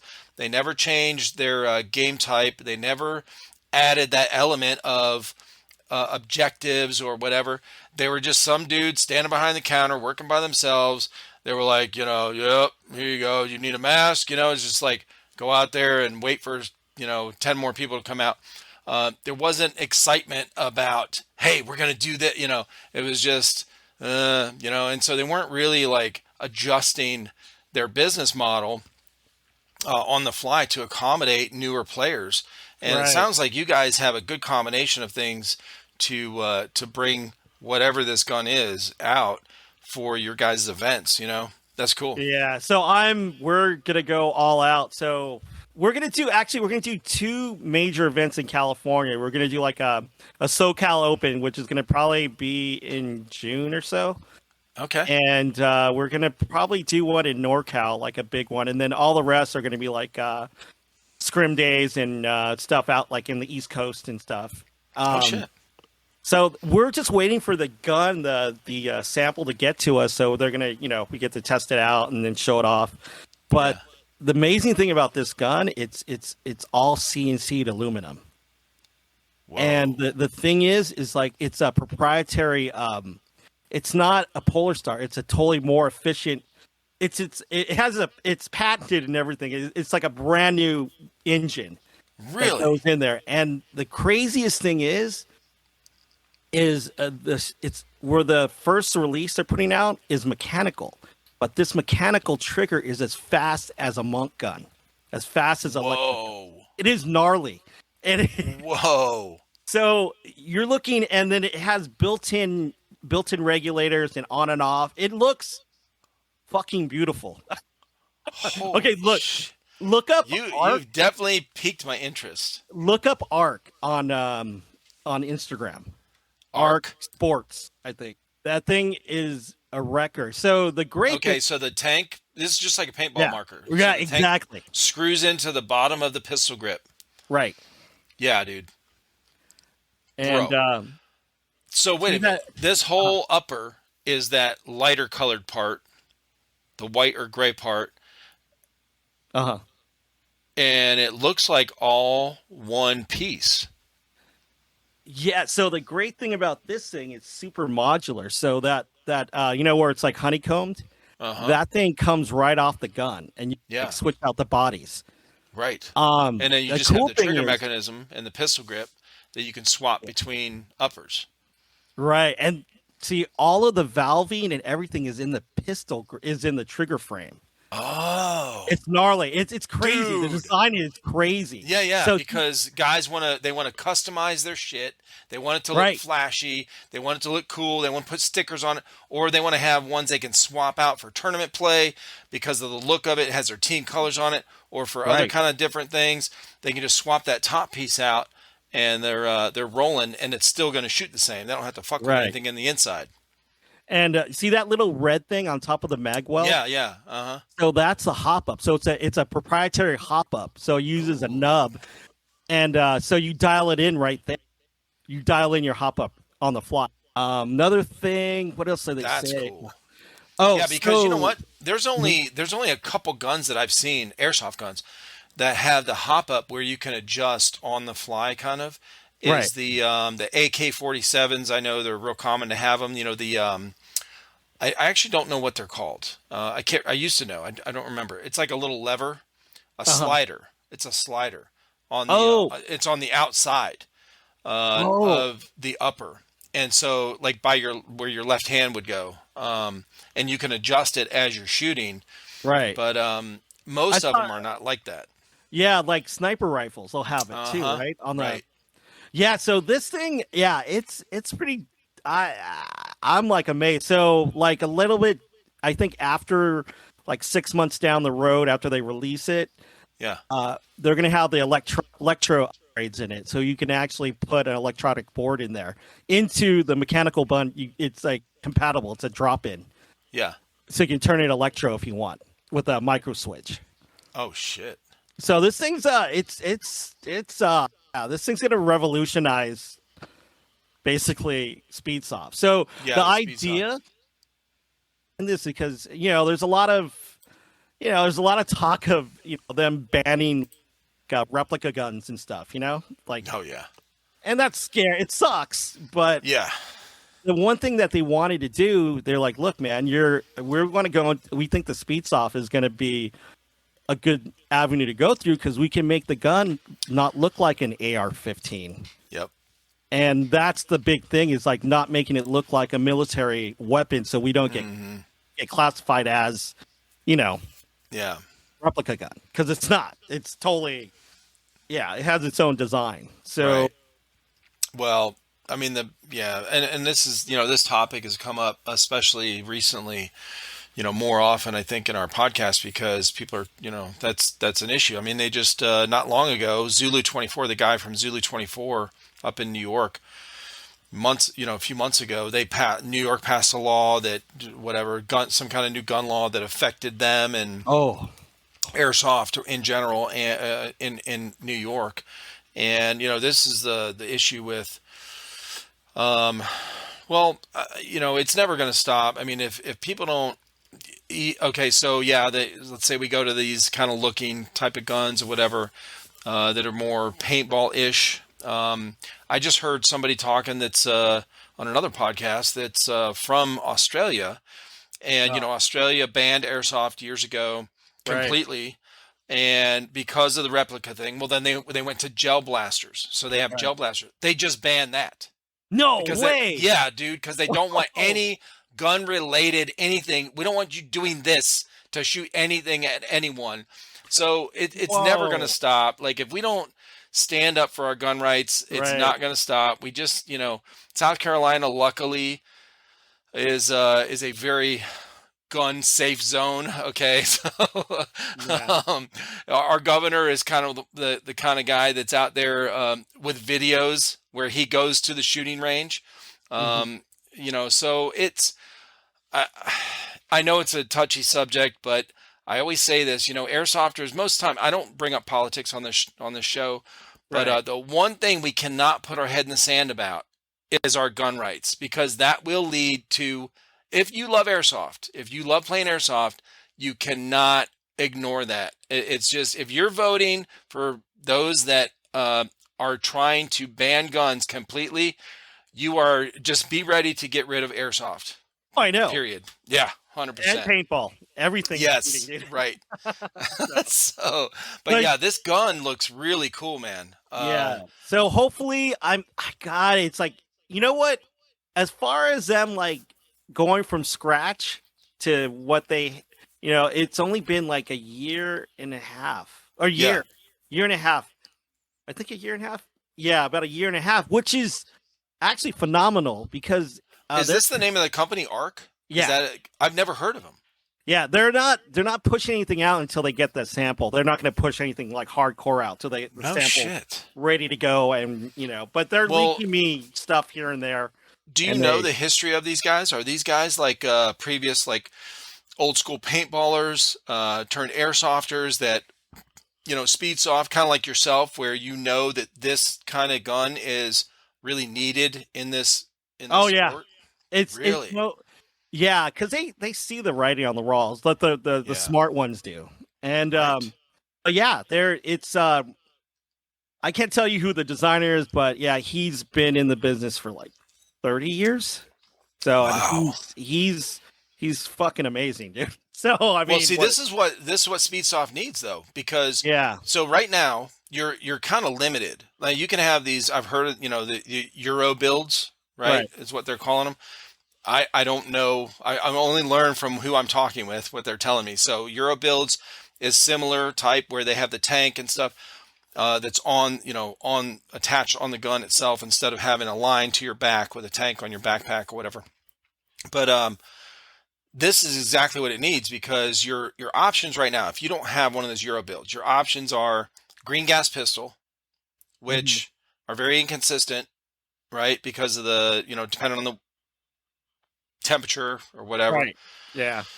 and depending on your magazines and whatever, the O rings and the seal, whatever. Like it's not a very consistent shooting system. Hmm. Uh, and then CO2 is so inconsistent because your first two shots are like, dude, we had this one, not to go off on a tangent, but we had Okay. this one that was, we got, we did mystery box unboxings. Okay. And then we did reviews on these guns that we got. And that's how we started our channel. That's what we started with. And we got this one. It was a little cheap ass Mac 11 replica thing. It was a plastic. I mean, it felt like it was going to break if you just, twisted a tiny bit. But we get it out. We did the review on it, and it was CO2. Put the CO2 thing in. I didn't know shit. Okay, I don't know. Like this is this is fairly early on our channel. The first shot through the first two shots through the chrono were 510 FPS with point twos. So I look at, in fact, it's on the video we still have up. I looked at my son like, what? What is going on with this thing? Holy shit! So I didn't know. I've never shot a CO2 gun. I have BB guns from growing up. They were all the Daisy 1 Right. pumps, okay? The Crossman 10 pump. I never shot a CO2 gun like that. So I didn't know it tapered off that quickly. It's like there's maybe 5 or 6 rounds in a Yeah. pistol that's a CO2 that are pretty consistent, but the first two or three, fucking hot as shit. The last, 3 or 4, good luck if you can even, Get it out. shoot them. Yeah, right. So anyway, you don't have a lot of options with Speedsoft for No. different, consistent type of guns that without running this line and your tank. Like Right. that's just, and so this thing coming out is definitely needed in your guys' venue. Yeah. So yeah, we're gonna be pushing that like a mother, and they're gonna be Hmm. sending us everywhere to do it. So Dude. yeah, and it's gonna be fun. So we're gonna Well, go. let me know if you have plans to come out here, close to us. I'm in What, Simpsonville, South Carolina. so what is Um, the big field out there? What? Indoor shit, man. SS Airsoft. That's That's 2 hours away from me. It's in Atlanta, Georgia. hmm. It's Okay. actually Sugar Hill. It's right outside of Atlanta, which is great because you miss a lot of the traffic. But the it's a 2 hour drive. But they have big events there. Now Okay. they don't have. It's not set up for tournaments. Okay. It's really not set up for tournaments. They got like a car in there, like barricade, that kind of thing, Right. those kind of things. But I don't know a lot of fields. That's a problem. I know milsim stuff, but Hmm. indoor fields. Honestly, I really don't know down in this area where a tournament style indoor field is even at. Yeah, I Yeah, I really know. don't know. There's like a new one going up. I forgot where it was. It was like a white building, like inside. It looked sick. I don't know what is that one by you? Probably. I forgot what it was called though. I just saw. Yeah. Well, see, we had one. Airsoft Columbia was an indoor field, and they had to move. But I don't think they're setting up tournament style layouts. I think they're doing like indoor, like a CQB kind of setup, with all the rooms, like a Oh, the actual rooms. Okay. clear. I don't know how you differentiate the what you call these an actual I guess just CQB field and a speed soft field, right? So Right. So the I think speed theirs soft is like field is smaller. yeah, right. Yeah, that's these guys. I don't know of any around this area that are like speed soft setups. Yeah. Yeah, it's the crazy thing is like Now CIA Tampa, that's like yeah, 6 or 8 hours big. away from me. Oh, That's a big one. That's not too bad. 8 hours. Wow, that's crazy. Well, Well, I that's mean, like if I me. made a weekend of it, because my cousin lives down there, not too Oh, far very from cool. there, actually. But Yeah, well, we we're used to, bro. We grew up. My wife and I are originally from Cleveland, Ohio, and we drove down here to South Carolina, which is like uh, a 10-hour drive with little kids, right? With five little kids in the minivan, oh damn. shitting their diapers and stuff. Okay, Oh man. we drove down here probably 2 times a year for 15 years before we moved down here. We've lived here Whoa. 15 years, Oh, and crazy.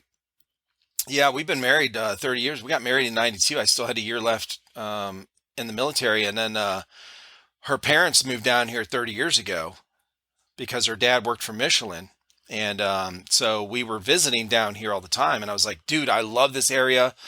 I want to get away from the snow. There was a lot more job opportunities down here than up in, Cleveland, Ohio. So we moved down here 15 years ago. But anyway, long drives with little kids and stuff. It's not terrible. We're used to it. I don't prefer it, but an 8-hour drive it's not that bad. It's not that bad. I'm definitely a lot more sore I when I get I out of the I car definitely hate driving, dude. because I'm older. you know? Yeah.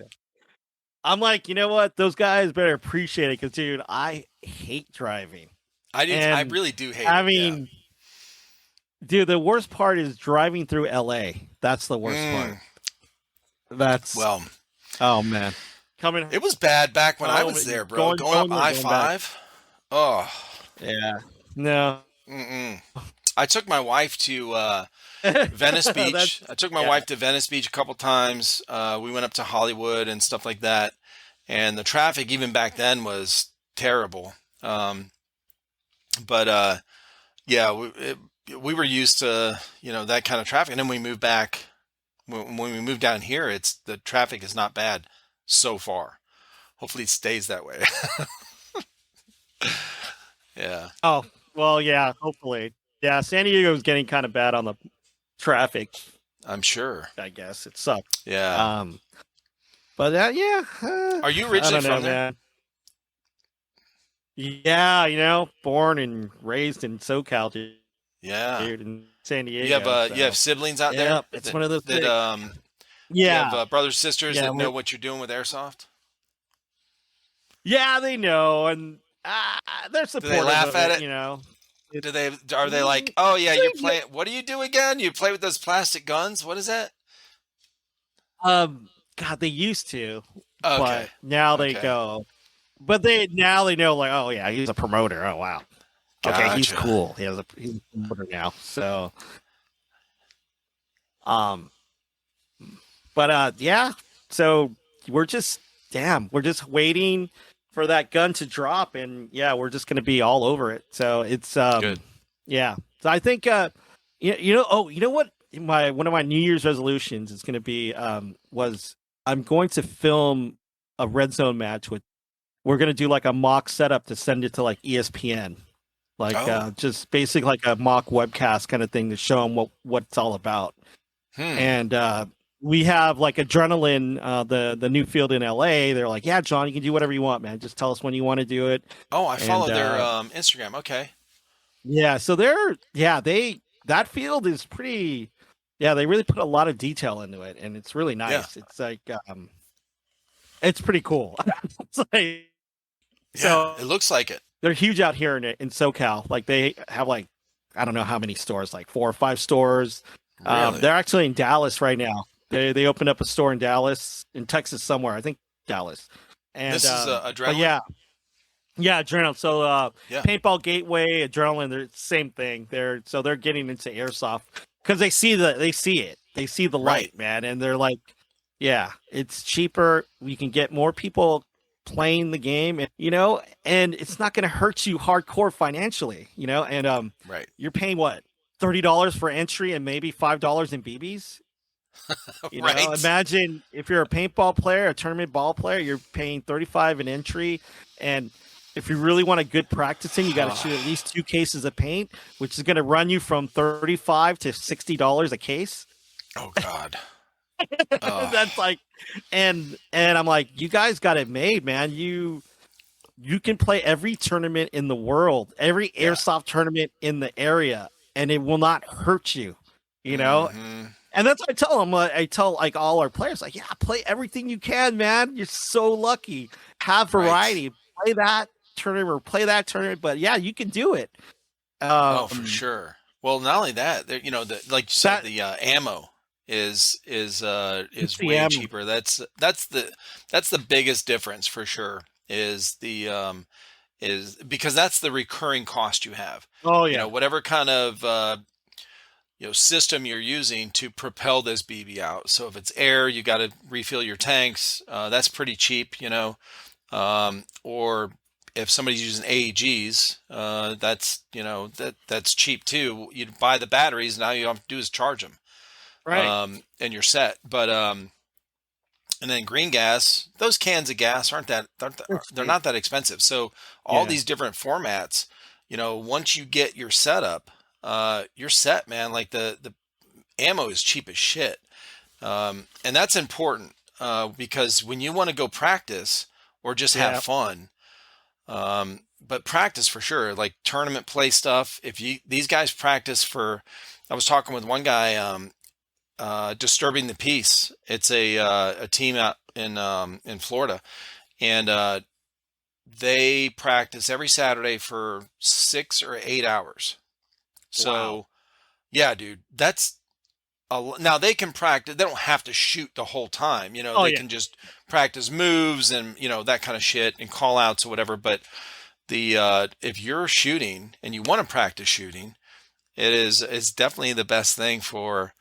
Well, like you said, there's 2 good things about it. It's cheap ammo, and it's not messy. So you don't have to get back in your car covered in this oily, soapy shit. Dude, you know what?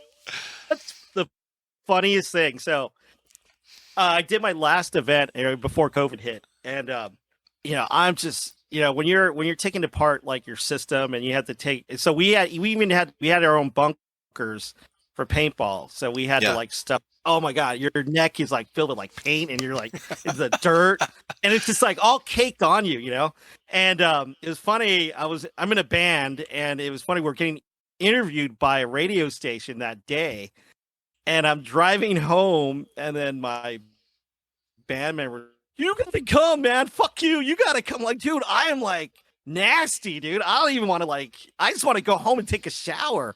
And then they're just like, you better come or I'm gonna kick your ass. I'm like, oh fuck you, man. So I go, and I'm like, oh great. So I took like a freaking, well, I hate to say it, they call it a whore's bath. So where I'm like grabbing like freaking water bottles and like taking all the shit off of me. And of course. And then and the grossest thing is like I had a clean t-shirt, but putting on a clean t-shirt and you're like fucking filthy under, it's like nasty. So I stuck that on, and I sat at the interview. I'm like, oh god. I'm like, oh, this is disgusting. I'm like, nobody notices. I'm like, oh my god. Yeah, it was just. I was like, god damn it, you guys. It was disgusting. And like, yeah, it is. You see, at SC Village is especially gross for paintball because there's cows like in the vicinity. So there's flies everywhere in the summer when it's hot. Oh my god, it's disgusting. So on top of that, you got flies all over your neck, and it's disgusting. So yeah, paintball. They're filming like so many cameras. Yeah, really? I bought so many cameras for our webcast because they get shot. But the paint get into like bodies of my camera would disintegrate. And I'd have to, I think I've lost like maybe 3 webcast cameras because of like paintball, and it's, oh my god, just like, damn it. So you'd lose, like the webcast took a brunt of the damage because we would get shot here and there, and it like soak in and Mm. ruin the electronics. And it's like it was always like a $150 damage fee, that I'd have to like Jesus. reinvest into buying shit after every event, which Oh, sucks. hell no. So with No, I know- airsoft, shit's clean. Yeah, it's clean. I know these guys get, sometimes they'll get their the camera case, like the GoPro case, whatever, get cracked, shit like that. But cases aren't that expensive, and it's not every time. You know what I mean? So it's not bad, but yeah, it's way It's way dirty, less dude. mess. It's way less mess. That's I mean, good. Now, have you thought about? You said you wanted to make a short film kind of thing to send to ESPN for your game type, whatever. Now, are you guys thinking about doing POV, right? Views from your refs, from some of the players on the field, and I wonder if I don't know if anyone's implemented it yet. I'm just I'm just like I said, I'm just asking questions, but putting some kind of camera on certain barriers throughout the field, so you get a view of a player running up to that barrier. You know those little tiny cams they have? Dude, I got this action cam a couple years ago. It's very difficult to use. It's not user friendly. Okay. You have to hook it to like an app on my phone, which is fine. It's a little slow, but the controls on the camera itself are really basic. But once you put the memory card in, it's charged up. You just press this one button, and it comes with a little tiny, protective case, and I think it's 1 inch by 1 inch square. I can stick this fucker anywhere. Yeah. Okay. Have you guys thought about doing or trying to do, trying to get different angles? Maybe a drone. I don't know if a drone would work inside. I'm not sure.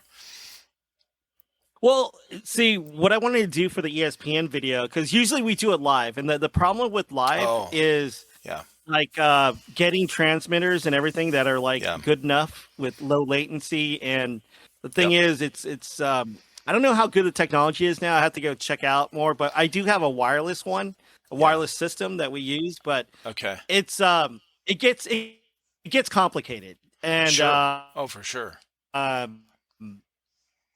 What I want to do is, so what I was going to say, I was going to do, this, the webcast setup we have, but I'm going to add in like POV footage of their barrel cams shooting. So the trick that I have to like figure out is the lighting. It's the lighting, and the lighting is like key. So I can have it dim enough that you can see the tracers in the camera, but light enough so we can, see what's going on the field. So I have to I'm like testing with I have like PAR can lights for like stage lighting. So I'm working with that to see the best lighting to use for the cameras. Yeah, but that's the thing. If I can make it work, which I think I can, dude, that's the best part. Because like if you can have a shot, like a top-down shot, and you see this guy shooting at this guy across the field, and you see their bullets going towards them. Right. That's what you want to see. And if you can see, you want to see, if you see a crossfire of some guy coming in for the buzzer, and you see these lanes coming in, dude, that's money right there. Well, we need brighter BBs, right? Right. So, have you seen have you heard of Blue Mag Airsoft? So do they have bigger? They make BBs, or they sell BBs, and they do blue tracers and they do red tracers. Red tracers are really popular because they're really bright and easy to see. A lot better to see than the greens or whatever, like the typical ones. But check them out, Blue Mag. I had Austin is the guy that started the company, and he's actually got a really aggressive business plan to make BBs here in America, which has never been done before. So they came out with their first prototype not long ago. And so they're working towards that. But the red tracers are becoming really popular because of the visibility. Nice. I got to try some then. I'll definitely buy some from them.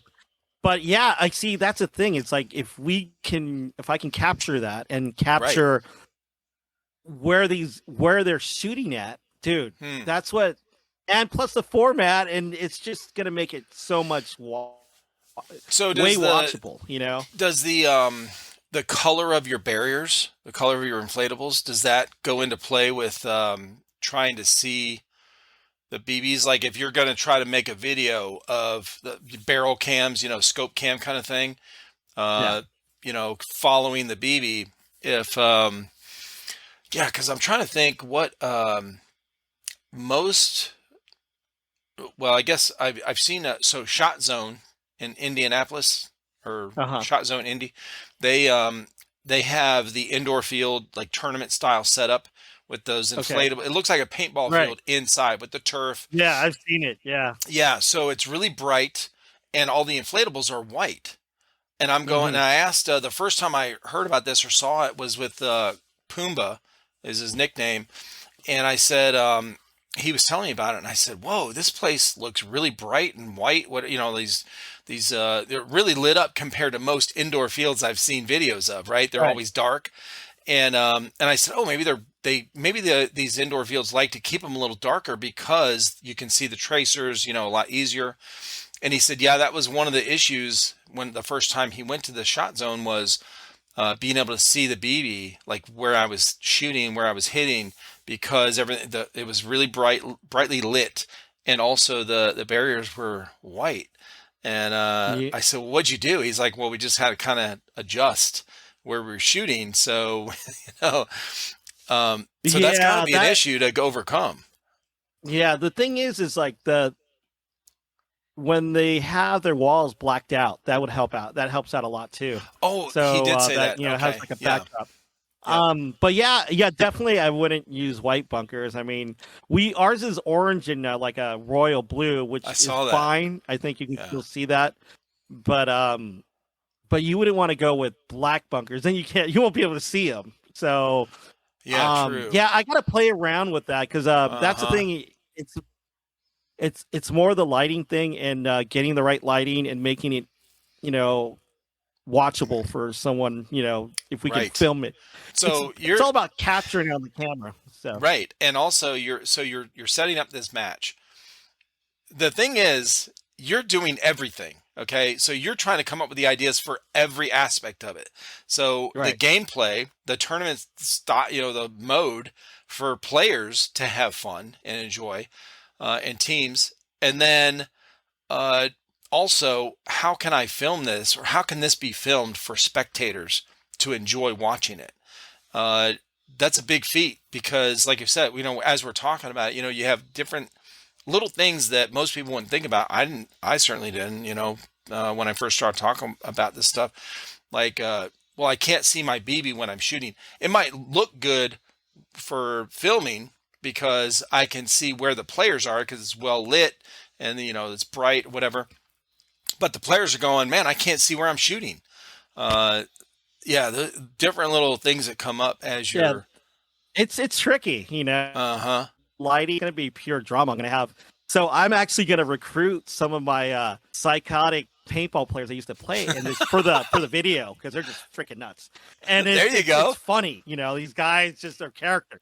They're total characters, and the sideline coaching guys. It's like, God, you know what? It's kind of like airsoft meets fucking WWE, man. It's just that Oh SmackDown thing shit! because it's Or like a funny wipeout. because yeah, because it's funny because we had a guy when we're doing our big productions with this paintball. We had Yeah. like a on the field cam guy. They walk up to the teams like, and then hey, what's going on, guys? And they're like, yeah, we're gonna fucking kill those motherfuckers, and it's just crazy, and they're just fucking nuts. And it was fun, and you see the sideline coach, you film those guys, and they're just Yeah. fucking pulling their out. There you go. What the fuck did you do? And they're just like, go there now. And it's just nuts. I mean, it's utter when it's done correctly. Oh my god, it's like it's you don't know who to watch. The coaches are freaking going nuts, and then they go back to the respawn area where they're gearing up for the next point. They're all fucking yelling at each other. What the fuck? How did you fucking do that? Blah blah blah. You get your ass over there, and it's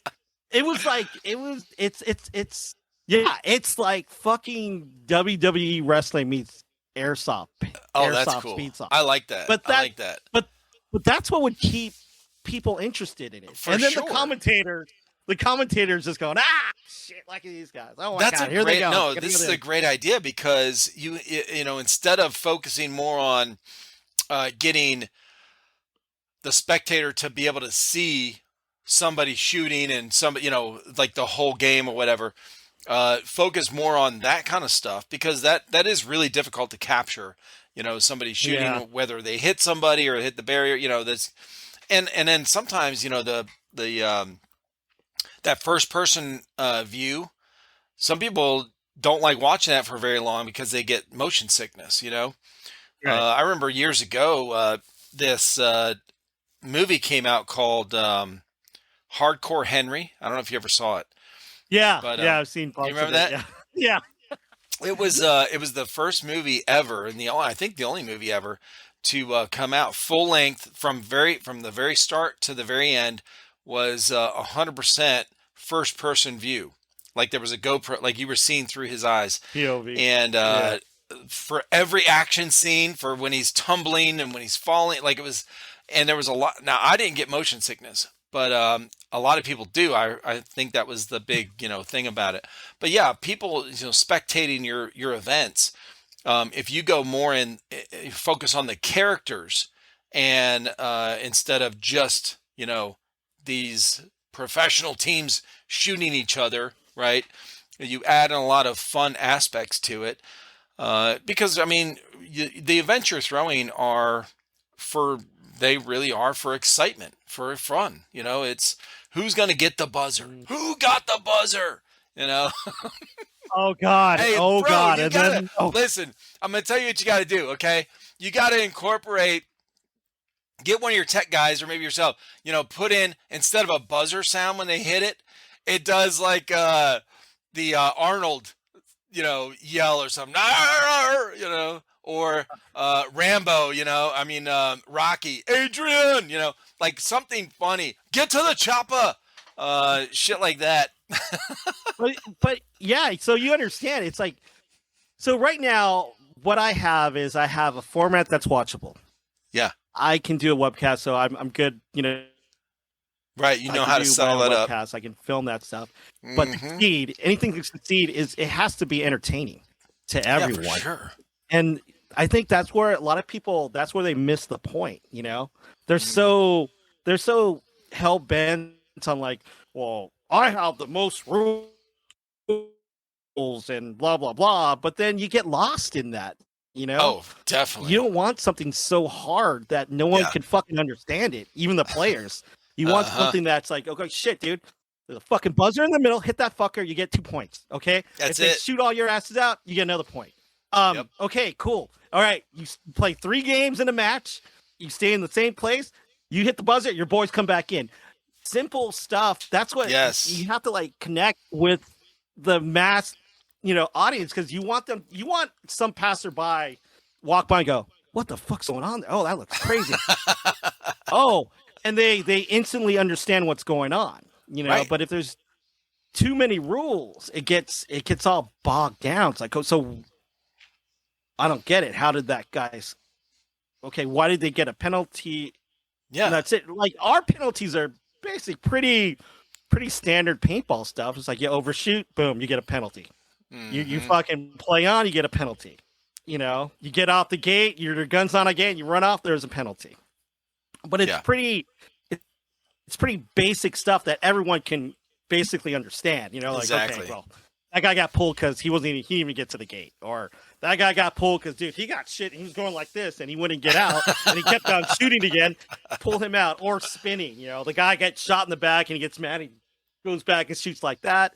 It's like Uh, basic, like, you know, basic rules that people can, you know, they can yeah. gravitate A easy. spectator that has no clue And about the rules, they can yeah, watch it and go, "Yeah, I understand what's going on." The basics. Hmm. if you have to have a fucking huge rule book just to understand what the fuck's going on, no one, they're gonna Bro, go, bye bye, see you that's later. boring. That's I'm out, boring dude. anyway. Yeah, that's not really But you fun. know, but video, think about every video. Right. Like, it's weird. I put out like a 10-second video that gets like way more hits than something I put out that's like 2 minutes or something, because you got to Yeah, catch them like on the first 3 seconds, for sure. But or also that's part of the if you're putting it out on either TikTok or Instagram Reels or YouTube Shorts, all of those three things are getting pushed. So it's hard to tell whether or not it's a good video. Um, like, oh yeah, this is what works, because they're getting pushed heavily right now, and YouTube and Instagram are trying to, and Facebook are trying to catch up to TikTok because they're, uh they blew past them with the algorithm, man. The algo, like, yeah, just so it is difficult to tell with that, but yeah, definitely the shorter videos that capture you right away, most people like. I agree, and I do too.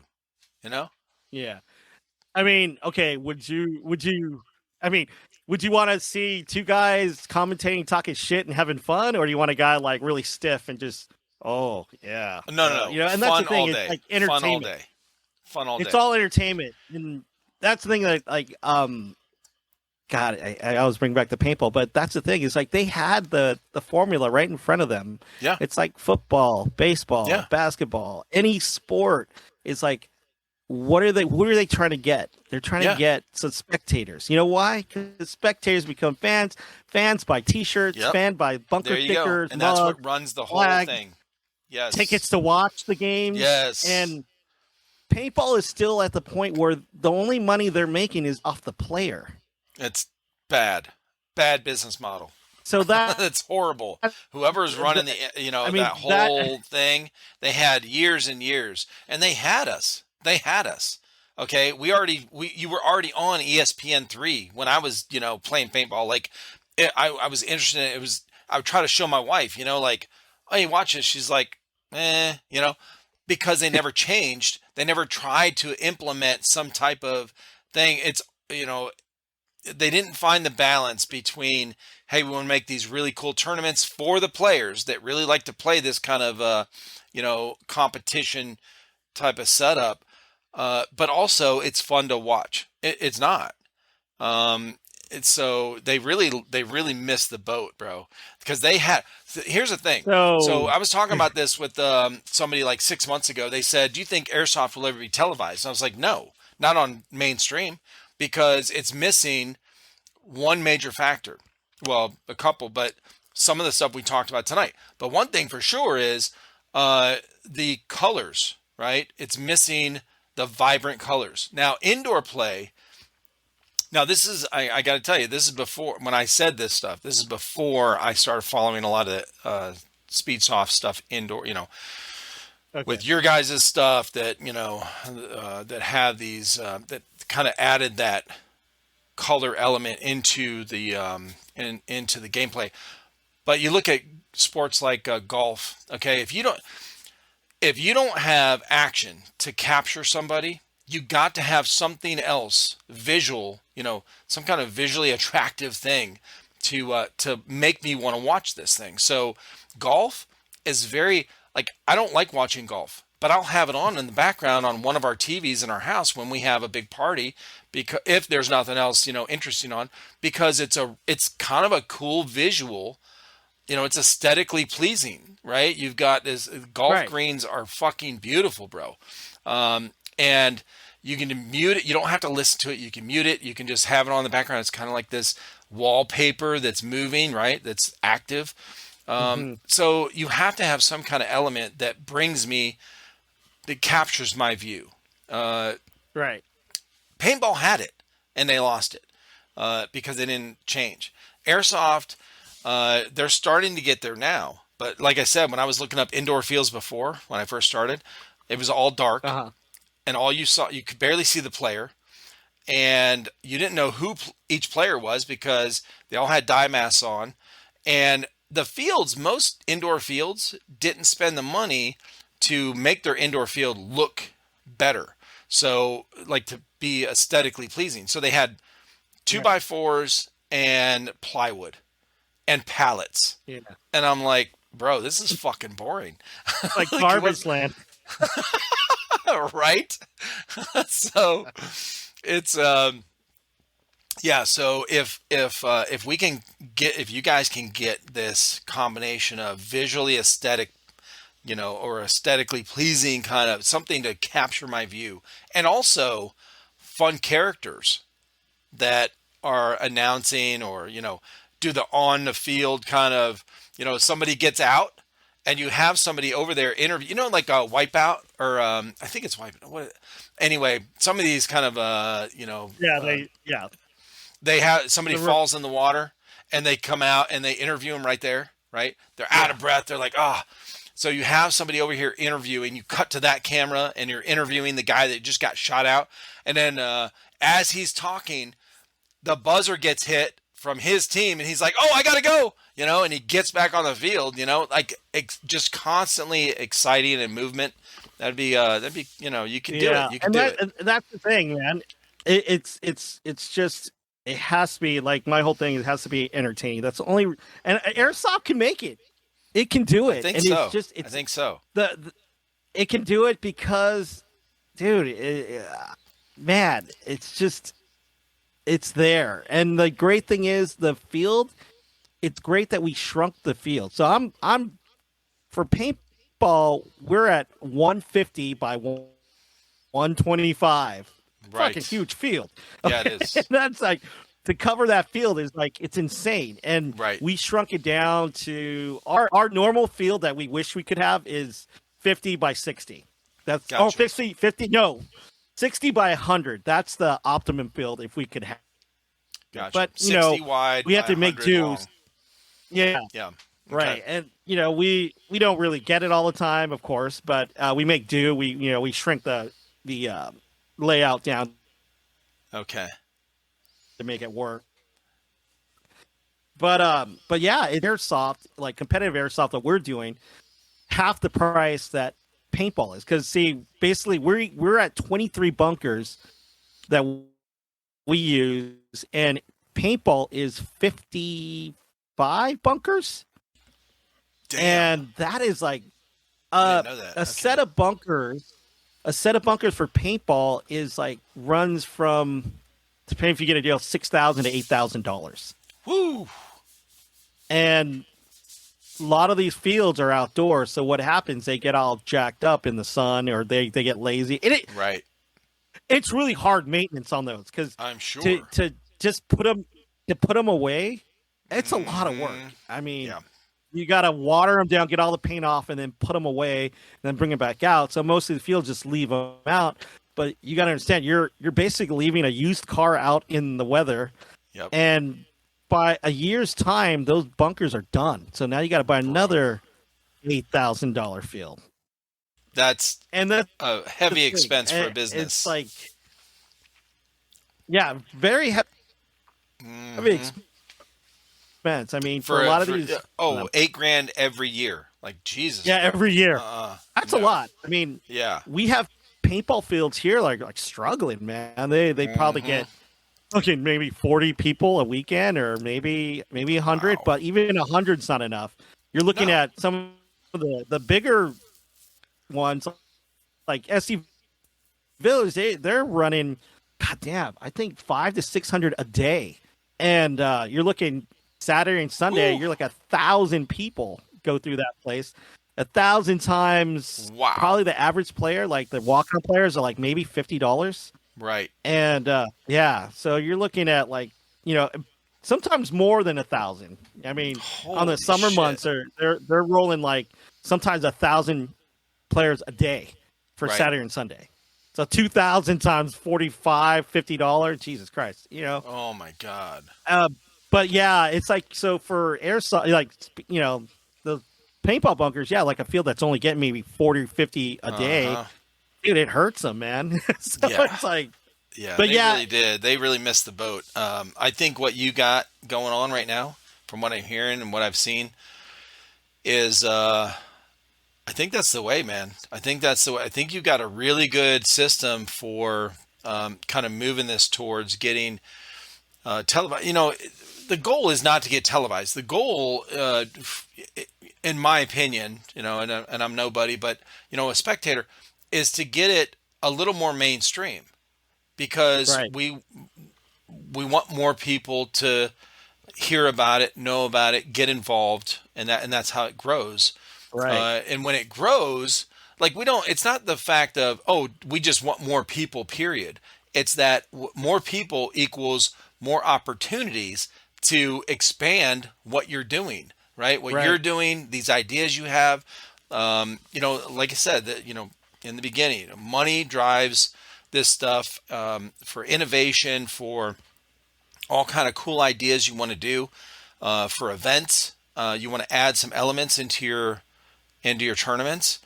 That's going to take some energy, some effort, and some Yeah. money, and supplies, and that things aren't free. So See, the crazy thing is, I've only been doing speed, like the airsoft thing, for about a year and a half, hmm and that's the thing. Is like for me, it's you know what? Yeah, like I said before, it's not about how fast you go, because if you go too fast, you can hmm stumble and f yeah, up and piss everyone off. yeah, But if you like take it slow and you basically get it ingrained in the community, and they see the format, they go, "Oh my god, that looks really fun! I want to try it."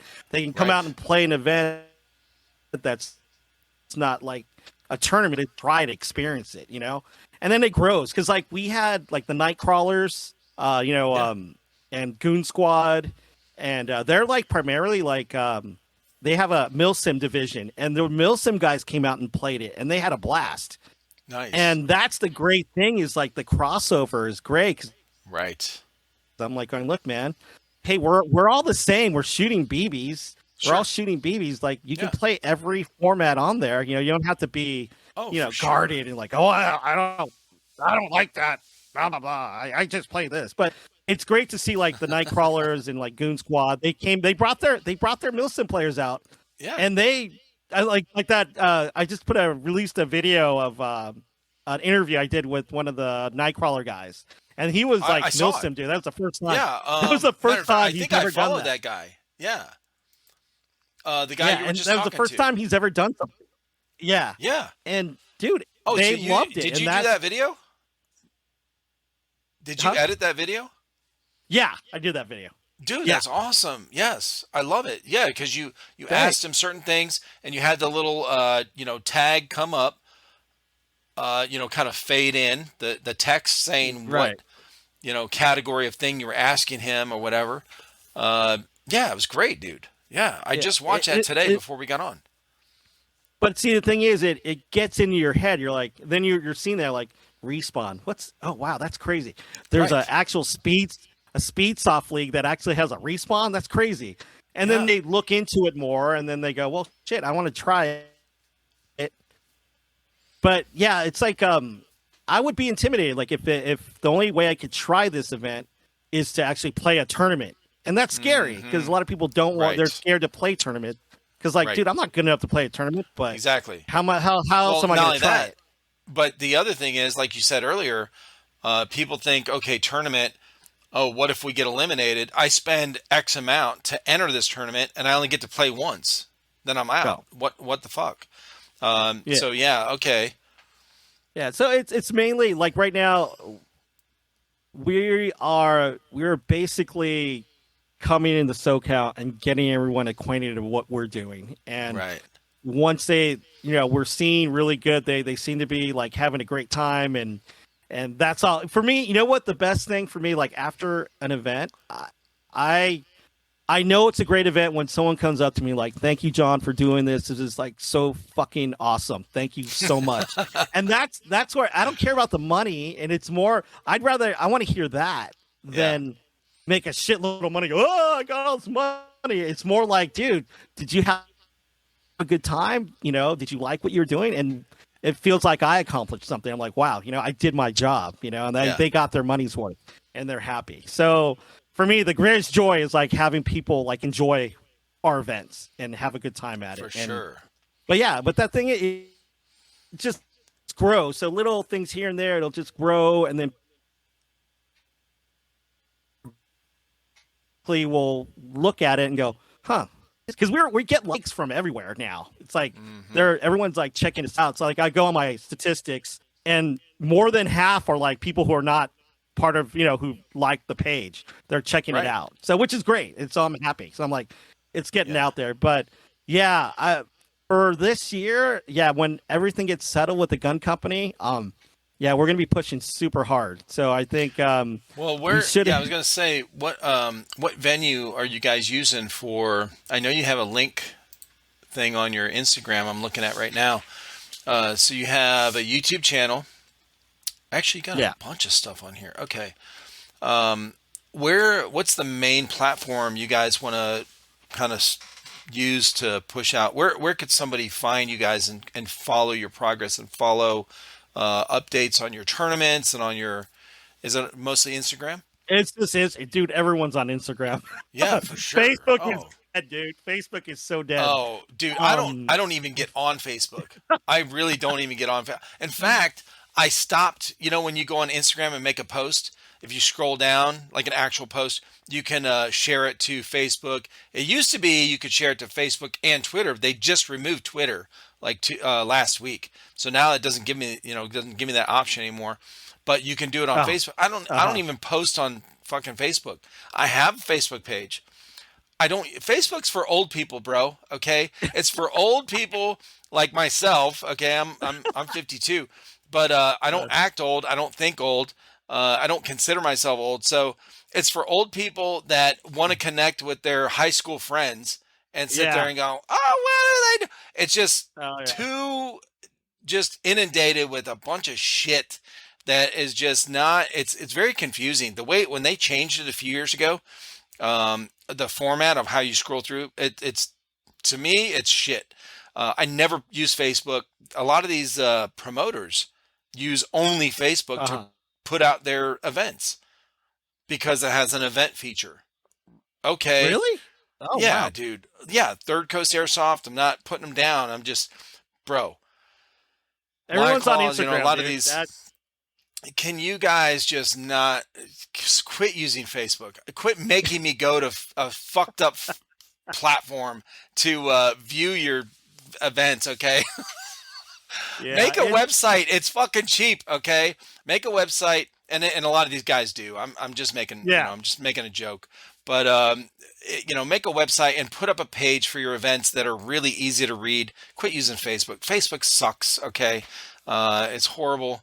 But anyway, yeah, you guys got a yeah. lot of things on here. You Facebook got is your dead. YouTube. Now, do you put a lot of your gameplay videos like from your events Yeah, on YouTube? most of the match videos are on YouTube, so they're Okay. all up on. I posted up on there. Um, so Oh, dude, hopefully, you got the Red Zone rule book on here? yeah. So you can check out the rule book. I don't know what. I think that's last year's edition. I have to get the new one out. I don't know Yeah, if it the says respawn's in there. 2022. Yeah, yeah. But still, I mean, Yeah, people at least have somewhere to go to see and see this is easy to read. I clicked on it, it came right up. It's very easy to read to see what kind of rules and yeah.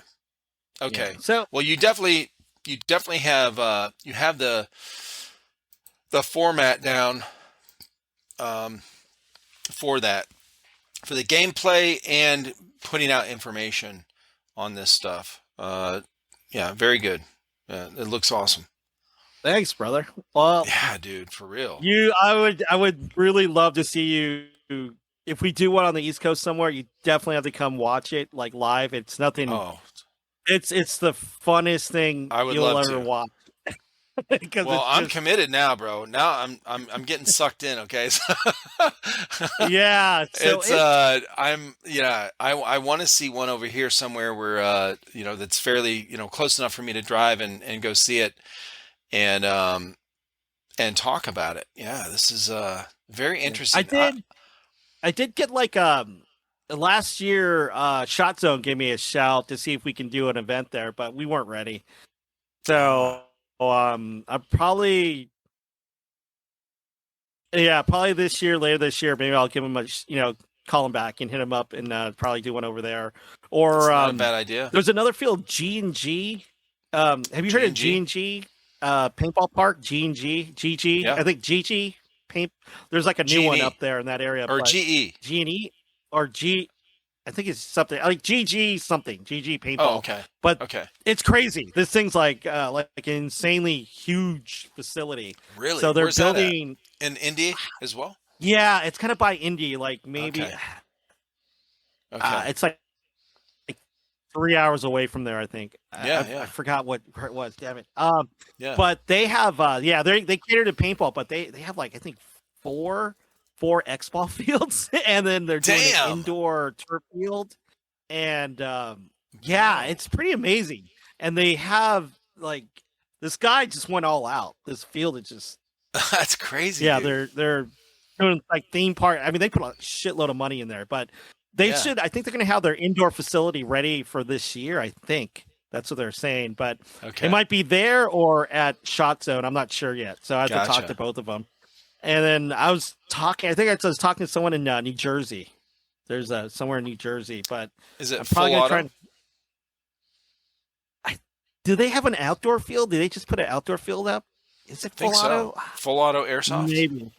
Yeah, I was So talking to they like a had they player. have a their well, if you look them up, their store. I actually had the owner on the podcast months ago, Uh, John. He so he had a store. He opened up a store, and then he just recently, in the last year or so, opened a indoor field.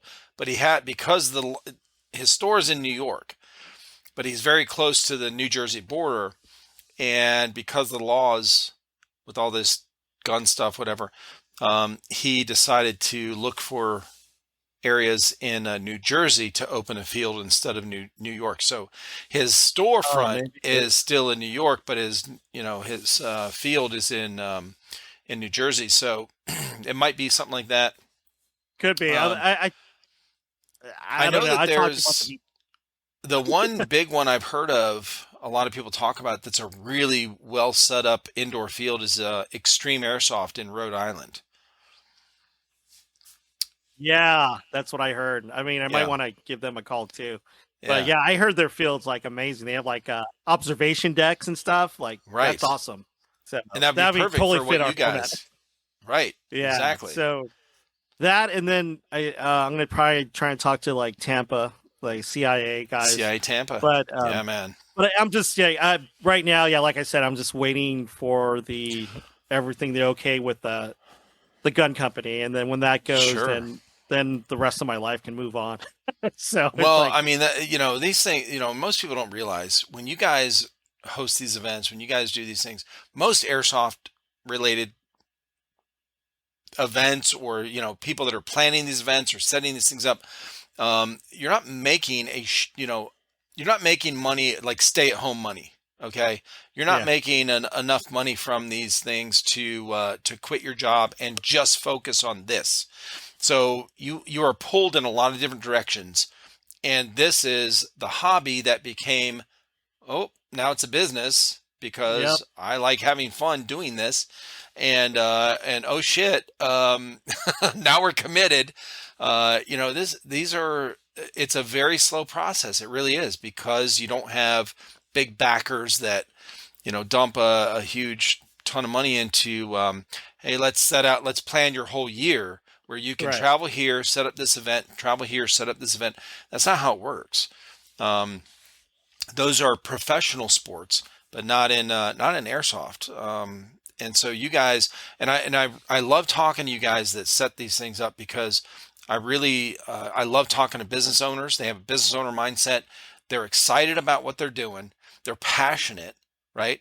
And hmm uh, and they're always looking for new ways to innovate and kind of bring a better experience to their players because that's how they enjoy themselves as well. Is hey, this was a good product or service we put out. People liked it, and we're going to do more of these and kind of add in some cool, events or features that, and that's a big thing. So, you got the mil sims, big companies that put on, awesome mil sims with all those different military experiences that they can, experience while they're there.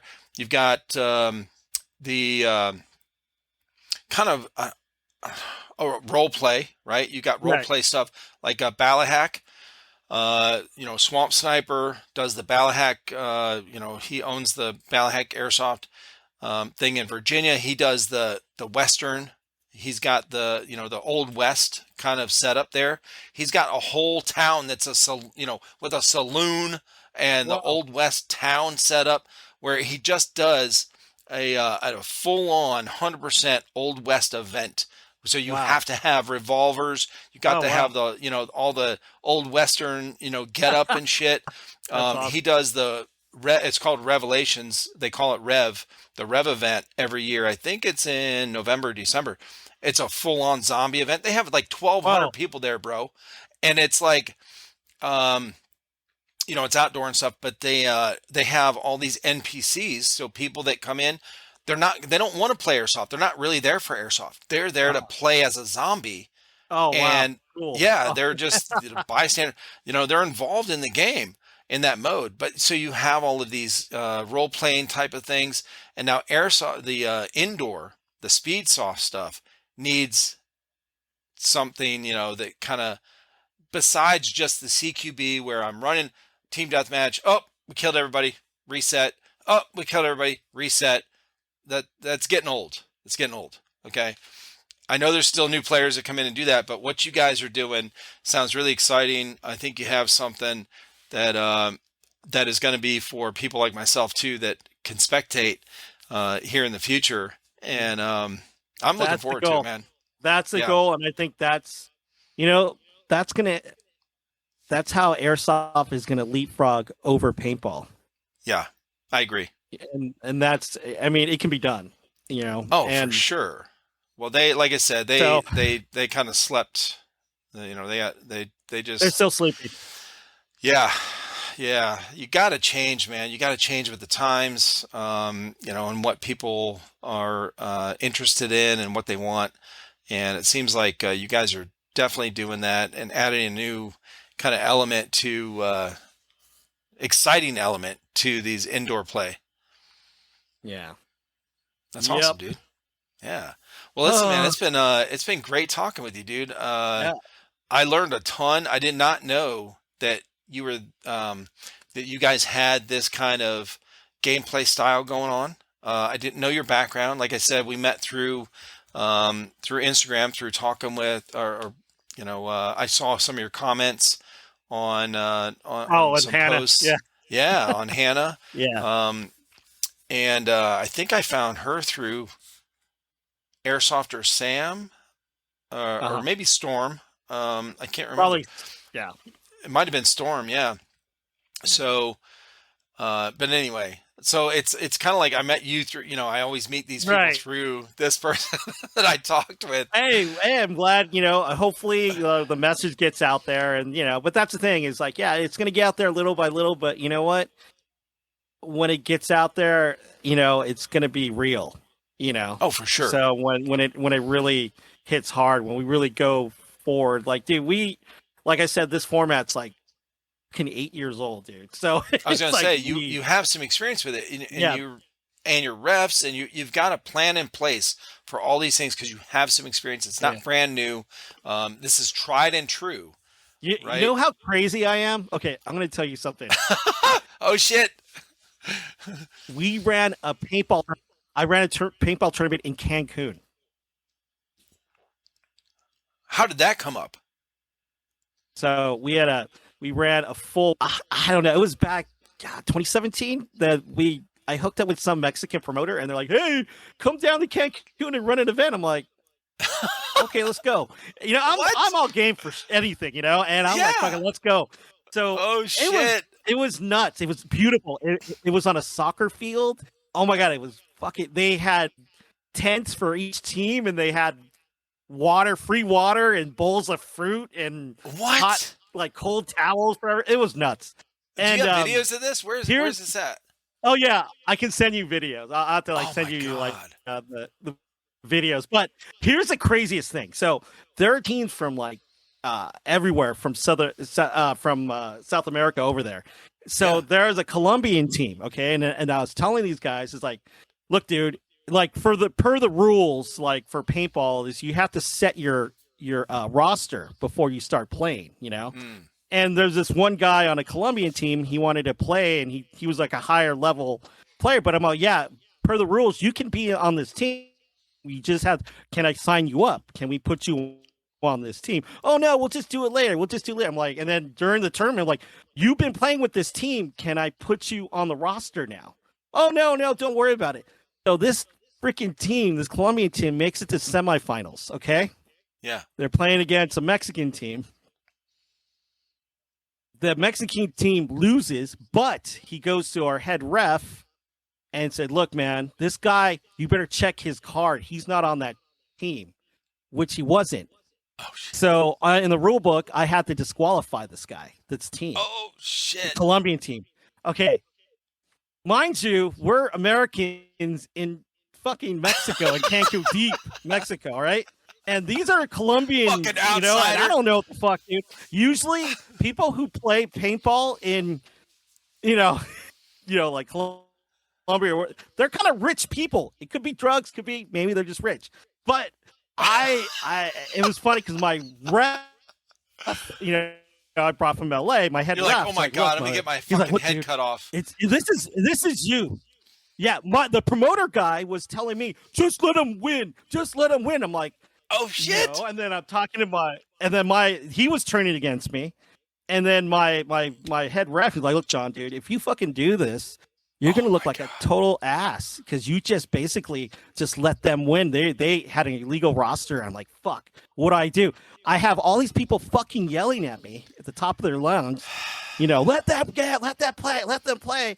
So, okay, we're on like a scaffold about maybe 8 feet high, and then there's like a barricade around the scaffold. So on the other side of the barricade, there's like fucking 4 deep of fucking Colombians yelling at me. Oh shit! And dude, my people were going, oh my god, we're gonna fucking die. This is fucking over, man. John's, I don't know what he's gonna do. And I'm like, and I was like hearing it. It's like, everyone's yelling at you, and you're like, fuck, and it's all on you. And it was my reputation on line. I turned around to the crowd, and I'm like, you fucking cheated. You're fucking out. You're done. It's over. You're done. Disqualified. Get the fuck out. Dude. And then it went silent, and they all left. It's fucking, I thought I was going to die, dude. Oh my god. Dude. Oh my god. I shit you not, dude. It was the craziest shit. So my morals are pretty fucking crazy. I will fucking die before cheat for someone. I love that. I'm not I that. love That's that. not me. No, dude, I'm the same. I'm an idealist. I will stand for certain values, and there's a line in the sand at some point, okay? And somebody crosses it, that's it, okay? Like I am not going, past that. It's So that is nuts, though. It was fucking Holy wicked, dude. shit. And that was probably the fucking craziest shit I've ever had to deal with when it came to like fucking running tournaments. And now, how did you guys? Yeah. So this guy reached out to you, and then you set up this thing, right, in Cancun. What did you guys? How did you guys? What was it? A whole weekend? You had to travel and spend the night and all this kind of shit there, like. It was probably expensive. I had to fly down there like a month before to do promotions for it. So it was crazy. I was going to like TV stations and doing talk shows and telling what we're doing. We went to a bunch of radio stations. I met the governor. Do you speak Spanish? No. Oh shit. No, I don't. And then I was down there stenciling fucking taxi cabs with our logo, our paintball league, what's going on. Oh my God. They had like banners like across the freeway. Dude, it was fucking crazy. I got to say. Insane. And it was pretty nuts. And but yeah, and when that guy turned on me, it was just like, oh my God, dude. Oh shit, dude. It was crazy. And then, dude, okay, I'll tell you one more thing about that. What happened after that? So the aftermath was fucking nuts. So we go in for like the talk, like the recap thing, Yeah. And so there's another partner, this girl, she was calling my wife a liar at the event. For and What? You don't Because of fucking that, dude? say that shit. Like, oh yeah, it's like, oh, she's a liar. They said she's lying about him not signing up and all that shit. And I'm like, don't fucking call my wife a liar. So at the the recap meeting, I just fucking let him have it. I'm like you don't fucking say shit about my wife. I got to the point where this girl was crying. I was so Good. fucking mad. And then Good. what he said to me? This guy's like, okay, well, if we're gonna do more events here, I'm gonna own 50% of your company goes on the field 50% of our league, like the paintball league. Fuck you. And I'm like, yeah. They said, no, fuck you, man. And then we left. Right? So we go home, and a couple weeks later, they tried to like steal our league, basically. So they put up a Twitter. I think it was God. Twitter. They put they used our logo. So it was AFPL. That's our main league in the U.S. So when we went down there, it was AFPL International. So they took that logo, put it on Twitter, and they tried to run events with that name. Oh my God. Without us knowing. And then I was like, and then my wife's all, fuck that shit. So we put out a letter. We put out like a form letter, and that's what they do. Like paintball, they like form letters. So we put a form letter like, hey, we're no longer AAPL International. We are now AAPL Worldwide. You see this logo? If you don't see this logo, or you don't see John Arquilla attached to it, it's not an AAPL event. We don't sanction that. And that just fucking killed the guy.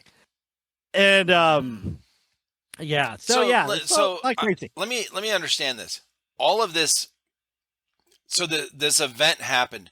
It's supposed to be really fun. You get this, somebody reaches out to you, says, hey, let's do this really cool event here in Cancun.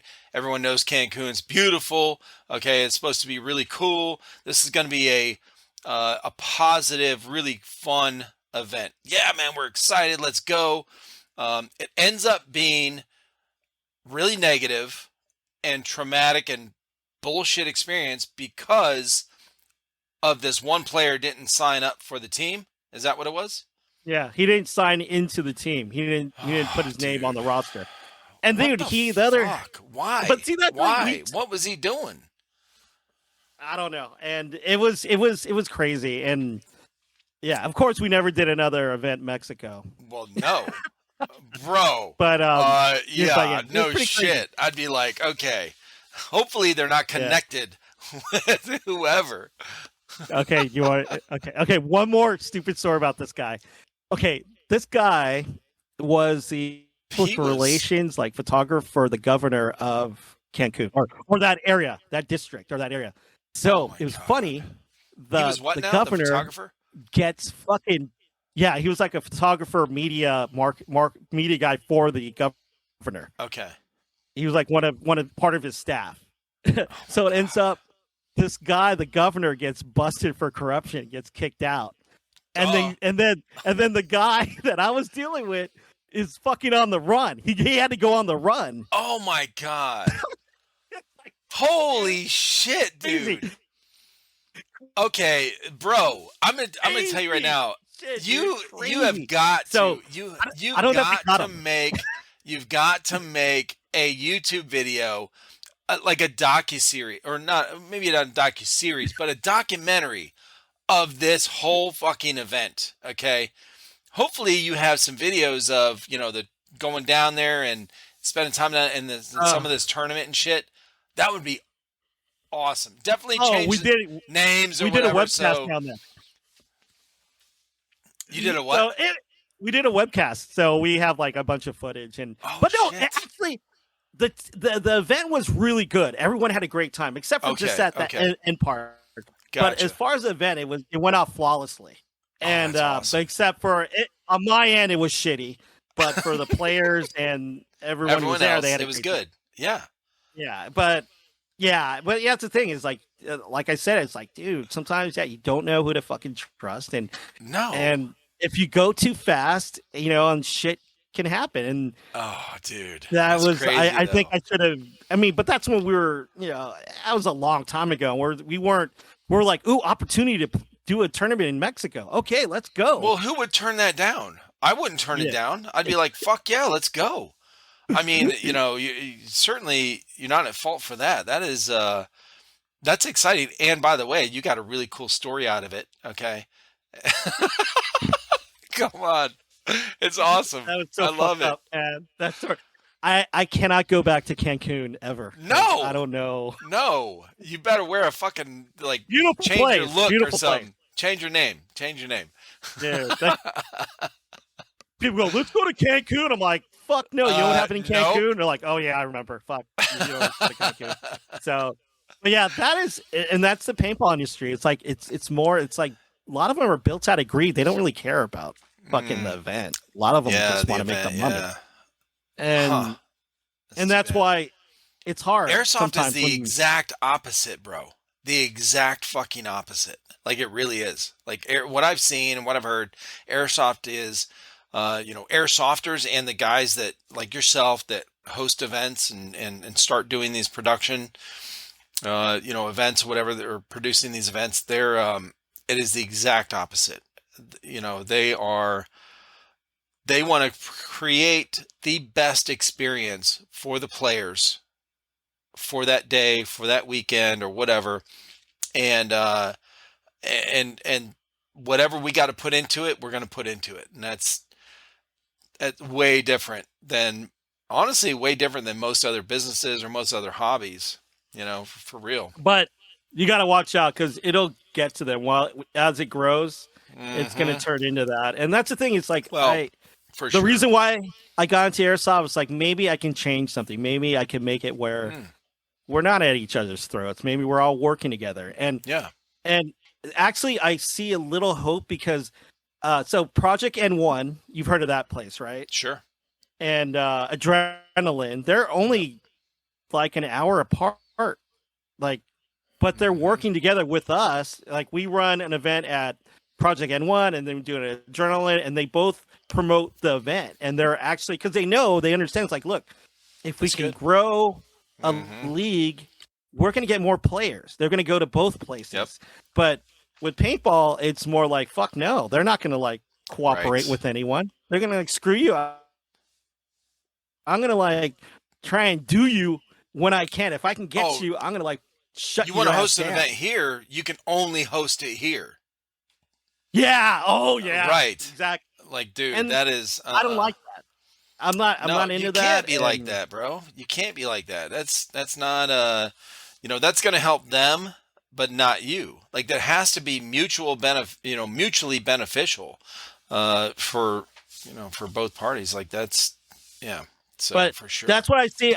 I'm hoping like I'm thinking like the players from N1 and the players from Adrenaline. They're like, oh, cool. We're going to go in between, and it's not going to be a problem. And that's what it should be. They should be able to go to any fucking field. 100% it should be. Like, and nobody should feel guilty for going to a different field for a cool event. Like, it'll all come around in the end. All right. Long term, it will benefit both fields or multiple fields, whatever, as it grows. I've said it numerous times. There's money for everyone. Yeah, the rising tide raises all ships. Okay, so if Airsoft succeeds, then all these fields succeeds, and you succeed. Okay, your event, all your events go up. Like, whatever thing does well. If your events become very popular and start, getting a lot of attention, that is, and your events succeed, well, then Airsoft succeeds, which means these other fields succeed because somebody that sees your videos, or if it goes mainstream, they see something on a broadcast, webcast, whatever, and the 17-year-old that wants to get into Airsoft is in Indiana. He can't go to your event, right? But he saw your event, and now he's interested, and he goes to his local field. So it raises all of that, So no matter who gets the success, eventually they all do. Okay, and that's the goal. You know, the one thing I just implemented was actually I'm making buzzer heads the buzzer so they can actually have a buzzer at their field. Yeah. And I'm allowing them to use our software for the timer and the red zone, Mm, so the countdown. the countdown buzzer. And the I thing see is, the I want buzzer it. you posted on your Instagram. And that's the thing. Of course, it's gonna go to Adrenaline and CQB City, but any Right. field, if they're interested in trying it, it's like it'll be super cheap for them to even have another format, and they can try it out. Gotcha. And would great if, say, Shot Zone or G&G Sports Paintball, they get one and they start running these things, and when I go there, they already understand what the hell they're doing. And then we run events, and they'll just be fun. I'm just like selling them the top part of it, but they can buy the cone like on Amazon for like $40. They just got to cut the first segment off, and it sticks right on, dude. And then now you can play Red Zone. You're talking about so hopefully, the more cone that field goes for the buzzer, and the buzzer you made fits right on top of it. Yeah. Mm-hmm. Right. It's just a certain cone they use, basically, the traffic cone, and you just cut one segment off the top, and then that buzzer head fits right on top. Yeah. And we have it where it lights up. Right. Perfect height, and it's exactly what we're using out in California. So, I mean, if they want to try it, dude, they can, I'll ship it out to them, and I'll give them the access code to, they can actually they can make money off of this. They can go run red zone events at their field. Yeah. Because they'll have the software, and they can do everything. So, but yeah, so hopefully we can get that out, get more fields on board to do it. But I mean, it's not that much of an investment. So, No. But yeah, so stuff like that. See, those are things, like, kind of things that I'm trying to implement out. So like if I go to any field, I'm going to leave one of those, heads there so they can actually practice after I leave. And then the next time I come over, I'm like, okay, we're going to run a tournament over at this field. And they're like, oh shit, yeah, we've been practicing forever. Let's go. But the thing is, it's like spreading the seed. And plus, for me, if I can set up a league like in the Midwest or the South or wherever. Mm-hmm. What it is they link up with our ranking system, and everyone gets ranked together. That's when, we can track players like from across the country, or wherever, and we can track teams. I mean, they might not have to go totally in depth that we do, but even if they track the teams and the buzzer hits and all that stuff, it's still stats for them, Yeah, I think I'm going to send you the info for Skirmish, for the guy that started Skirmish. And if you want to talk to him, that's cool. That I was thinking about doing? Because if you want to expand, and you want this leaderboard that you have going to expand, right? To include all these different places that if you expand to, the way it is now, you'd have to trust that someone at that local field that's out of your control would be able to put in that info and put it in honestly, right? So, and not, give one of their friends extra points or whatever. If you want to not have to worry about that, I really do. I think there's a way to kind of take that off your hands and implement, kind of integrate that into your system you've already built. That it's not like your system is bad, anything like that. It's just, it would really streamline your process if you want to expand outside of the few fields that you're able to be at personally. Yeah, it's the thing is, it's like the inputting of the information. No matter how it's done, you have to trust whoever's doing it. And that's but that's the thing is, like, you have to trust, just like, these guys who get shot, get the fuck out, I mean, don't cheat, but you're always gonna, if a human's involved in entering anything, there's always chance of, hanky panky going on or something stupid. Oh, for sure. Yeah. Well, man, it's been awesome. But it's more, you have to believe in the people. Yeah, brother, it's been a while, dude. Oh no, Like you're good, you're bro. You're probably good. tired. It's like 10, right? Not really. Yeah. It's not. Yeah, it's 10 o'clock. It's, No, dude, I stay up late as uh, fuck, bro. yeah. Um, well, I will ask you But this yeah, though. no, When yeah. you went on to the website and signed up Uh-huh. for the podcast, Hmm. did it Yeah. show the your local time when you chose the Yes, time to it get did. on? Yeah, it did. Oh, thank you. Yes. Okay. Because that was I had to change that in there. When I first set it Uh-huh. up, it was, I don't know what the fuck I'm doing. Okay. So Oh, I, I, none of us do really. I'm figuring out. Yeah. And so anyway, I just recently, adjusted that to where it would show your local time for people in different time zones. Okay, cool. Well, I'm really glad to hear Yeah. that. But yeah, man, no, I don't, if we got more stuff to talk about, dude, we'll Oh, talk. I'm good. Yeah, My I think my yeah. longest one here is 4 hours. I think I had Oh, somebody ask me, what, how long do these go? And I'm like, bro, my shortest one is like 35 minutes. My longest one is like 4 hours and 10 minutes. oh, And I don't mind either way. I don't mind either way. Wherever the yeah. conversation goes, the only time I start noticing is if my ass starts hurting or if I have to take a piss. So, Oh shit, you got a good bladder then. That's right. Jesus Christ. right. Well, yeah. Yeah. Yeah, after this, and if you have any questions, dude, just call me, dude. Or get me on or whatever, dude. I'm down. I'm down to Oh, for talk sure, dude. because yeah, it's Yeah. just getting the word out. That's the hardest thing, and but I think we yeah, it's. I think I'm at a good pace right now, getting the word out, which Right. is good. It's not too fast, but not too slow, so it's kind of like Sure. the pace I want. So I just want like basically I want people to be like really locked in on it and they understand it and they Right. have a good time and that's the thing. Yeah, and like you said, like if someone's not having they have like a gripe, dude, we totally it's like a debate all the time. We'll put a poll up and like Sure. the big poll I got to put up next is if they want to do ramping or What is oh no that? no it's not ramping it's uh longer triggers or no trigger guards with longer triggers, What do for you mean? next year. Like, where right now our rule is you only can use a single trigger. Like the small triggers, the regular triggers on the guns. Yeah. So like some guns you can Oh, buy single figure. a Or blade. yeah, so not the double finger with the Yeah. like the paintball ones. So I'm trying to Okay. ease them Okay. into doing the double finger thing, but I don't know. I think I asked them like last year, like, no, John, don't do it. But Well, they'll this probably see the same thing.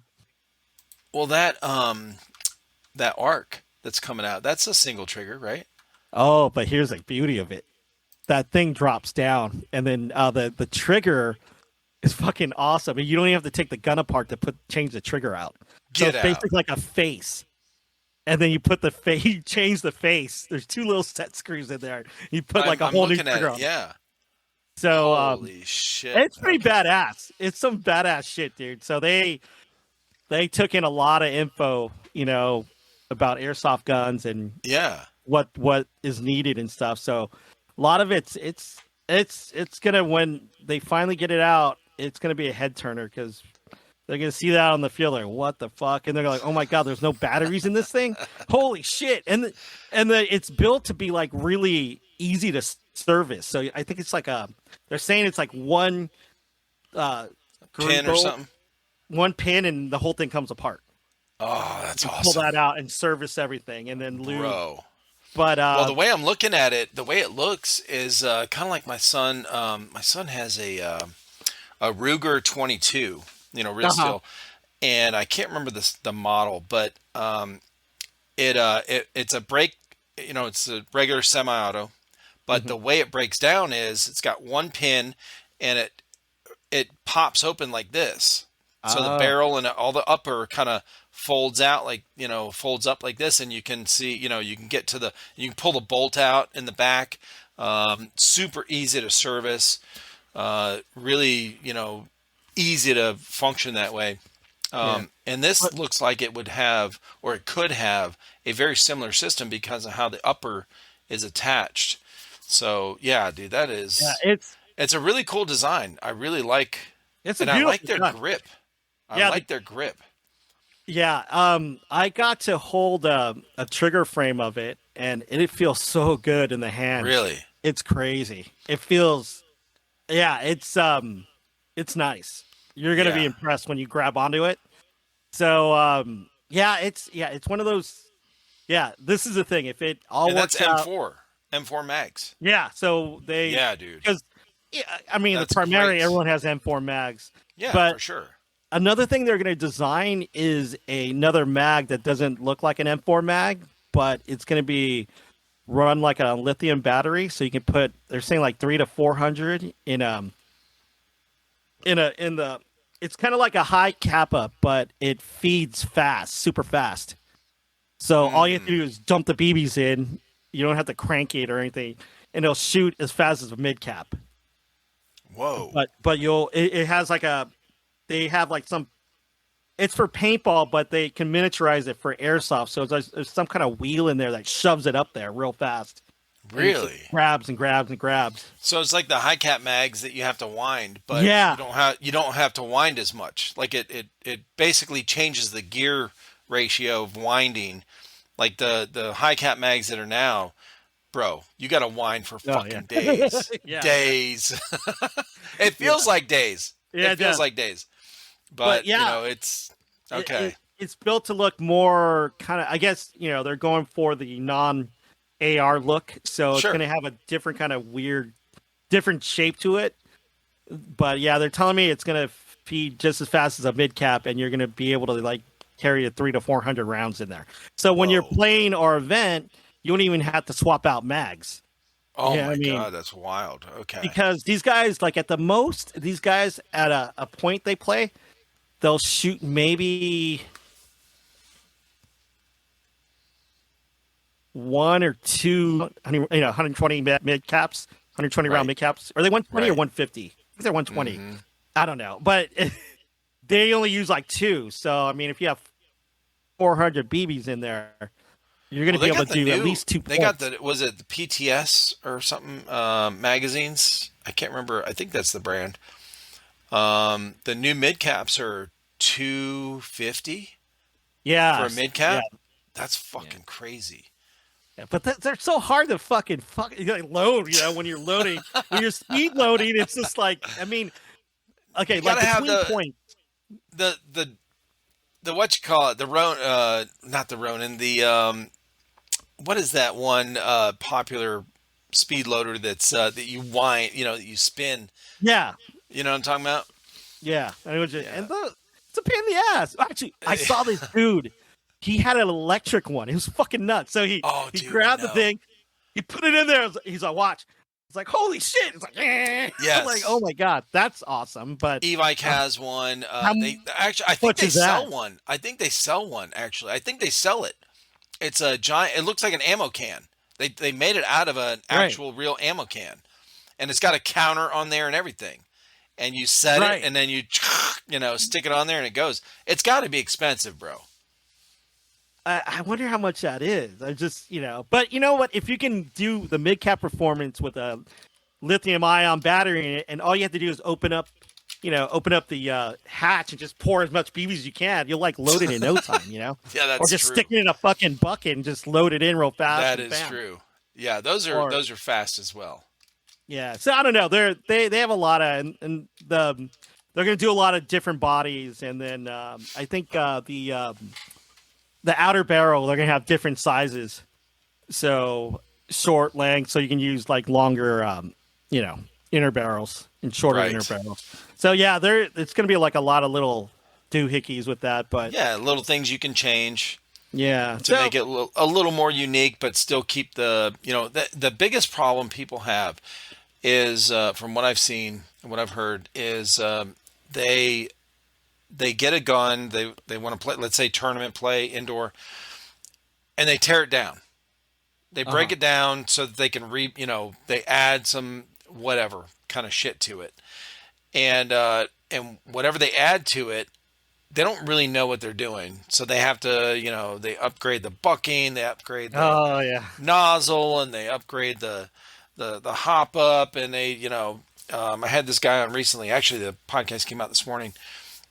He was like, I said, what advice do you have for people that really don't know how to take care of their high kappas? Okay. He's like, don't get a maple leaf bucking for a high kappa. They don't work. They break. Okay. It's like, that's one of these big things, you know.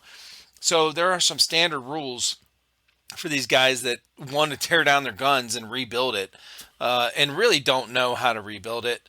But something that's like this setup you're talking about with ARC, that's a little more streamlined, where they could swap out something that's pretty simple.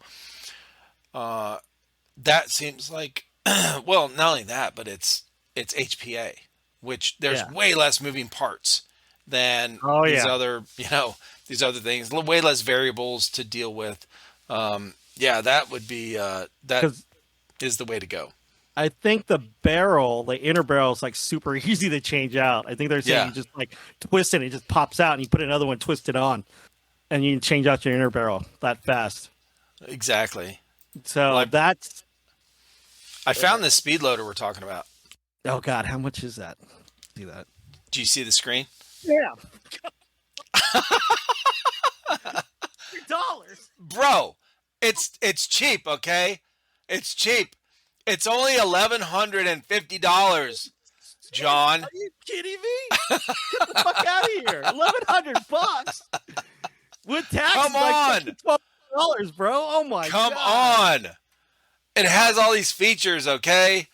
Does it have a refrigerator in there? What, man? Does it brew beer? It polishes your balls, okay? It polishes Oh the my BBs, God. all right? So that asshole I was talking to spent $1,200 on that piece of shit. Oh my god! I was like going, what was that? Like probably $400 tops or $300. Right. I wouldn't even buy it for $300. But Oh my god. $1,200? Just to reload, okay? Reload your shit all day. All day. No, man. Oh my god. Yeah. Well, listen, All right, man, brother. we Yeah. definitely have to do this again. I will be watching some of your videos on your gameplay stuff, your webcast. Very interesting talking with you. I appreciate learning all this stuff that about your background and how you're kind of creating these cool new type of events that are really exciting, that indoor play needs, in my opinion, for especially, like I said, for spectators like myself. And it's been very, very fun, man. I appreciate it. Dude, it was awesome talking to you, man. And you know what? If we do an event in your area, you're going to be my commentator. I will try. I will try. Well, here, come on, stop. Just Yes. show it. I'll be like, I don't know all the terminology, okay? I'd be like, this guy, he's over here by this pointy thing, okay? It's a barrier, okay, a barricade, that's it. But- Here's the funny thing is people could relate to you because they don't know what the fuck they're looking that's at true. either. And they're That like, is true. he's as dumb as I am. This is fucking awesome, man. I That's feel true. good about myself. I feel good about myself. Exactly. So usually we have a straight guy and a funny guy. And Yeah. they it's It great. works well together. Oh yeah. The guy It's that's, very technical and analytical and knows all the terminology and is very well spoken, and the other guy that's just, The other guy's uh, drunk. The other yeah, guy's drunk. that's me. That's me. Casey, that's what it is. That's the combination I like. Oh yeah. Like the straight guy. The last paintball commentators we had, they were both drunk. It was fucking hilarious. Oh my God, that's funny. Yes. They were drinking I love it. micheladas the whole day, right in front of the camera. I was like, oh my god, motherfuckers! But I'm like, I don't care, dude. It's on. I think we're streaming on Facebook at the time. We're like, fuck, I don't care. I could care less. Go ahead, drink all you want, man. Right? Just don't do heroin on the fucking set. Oh shit. No So- shit. Right. Hell yeah, dude. All right, brother. Well, dude, All yeah, right. I gotta take a piss. You beat Yeah. me, man. I gotta pee. Oh yeah. So, Well, but me too. cool. Me too. Dude, this is great. Thank you so much, dude. Oh, Yeah, we'll do it again hey. for sure.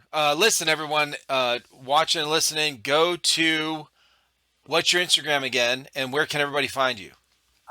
You can find us on the Syndicate Union on Instagram.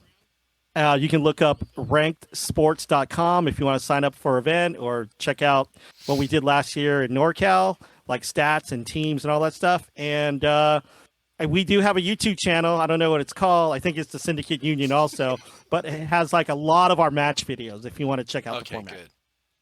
All right. Awesome, Thanks man. a lot, Thank you, brother. John. I appreciate it. You have a good night. All right, you too. Take it easy. Later, brother.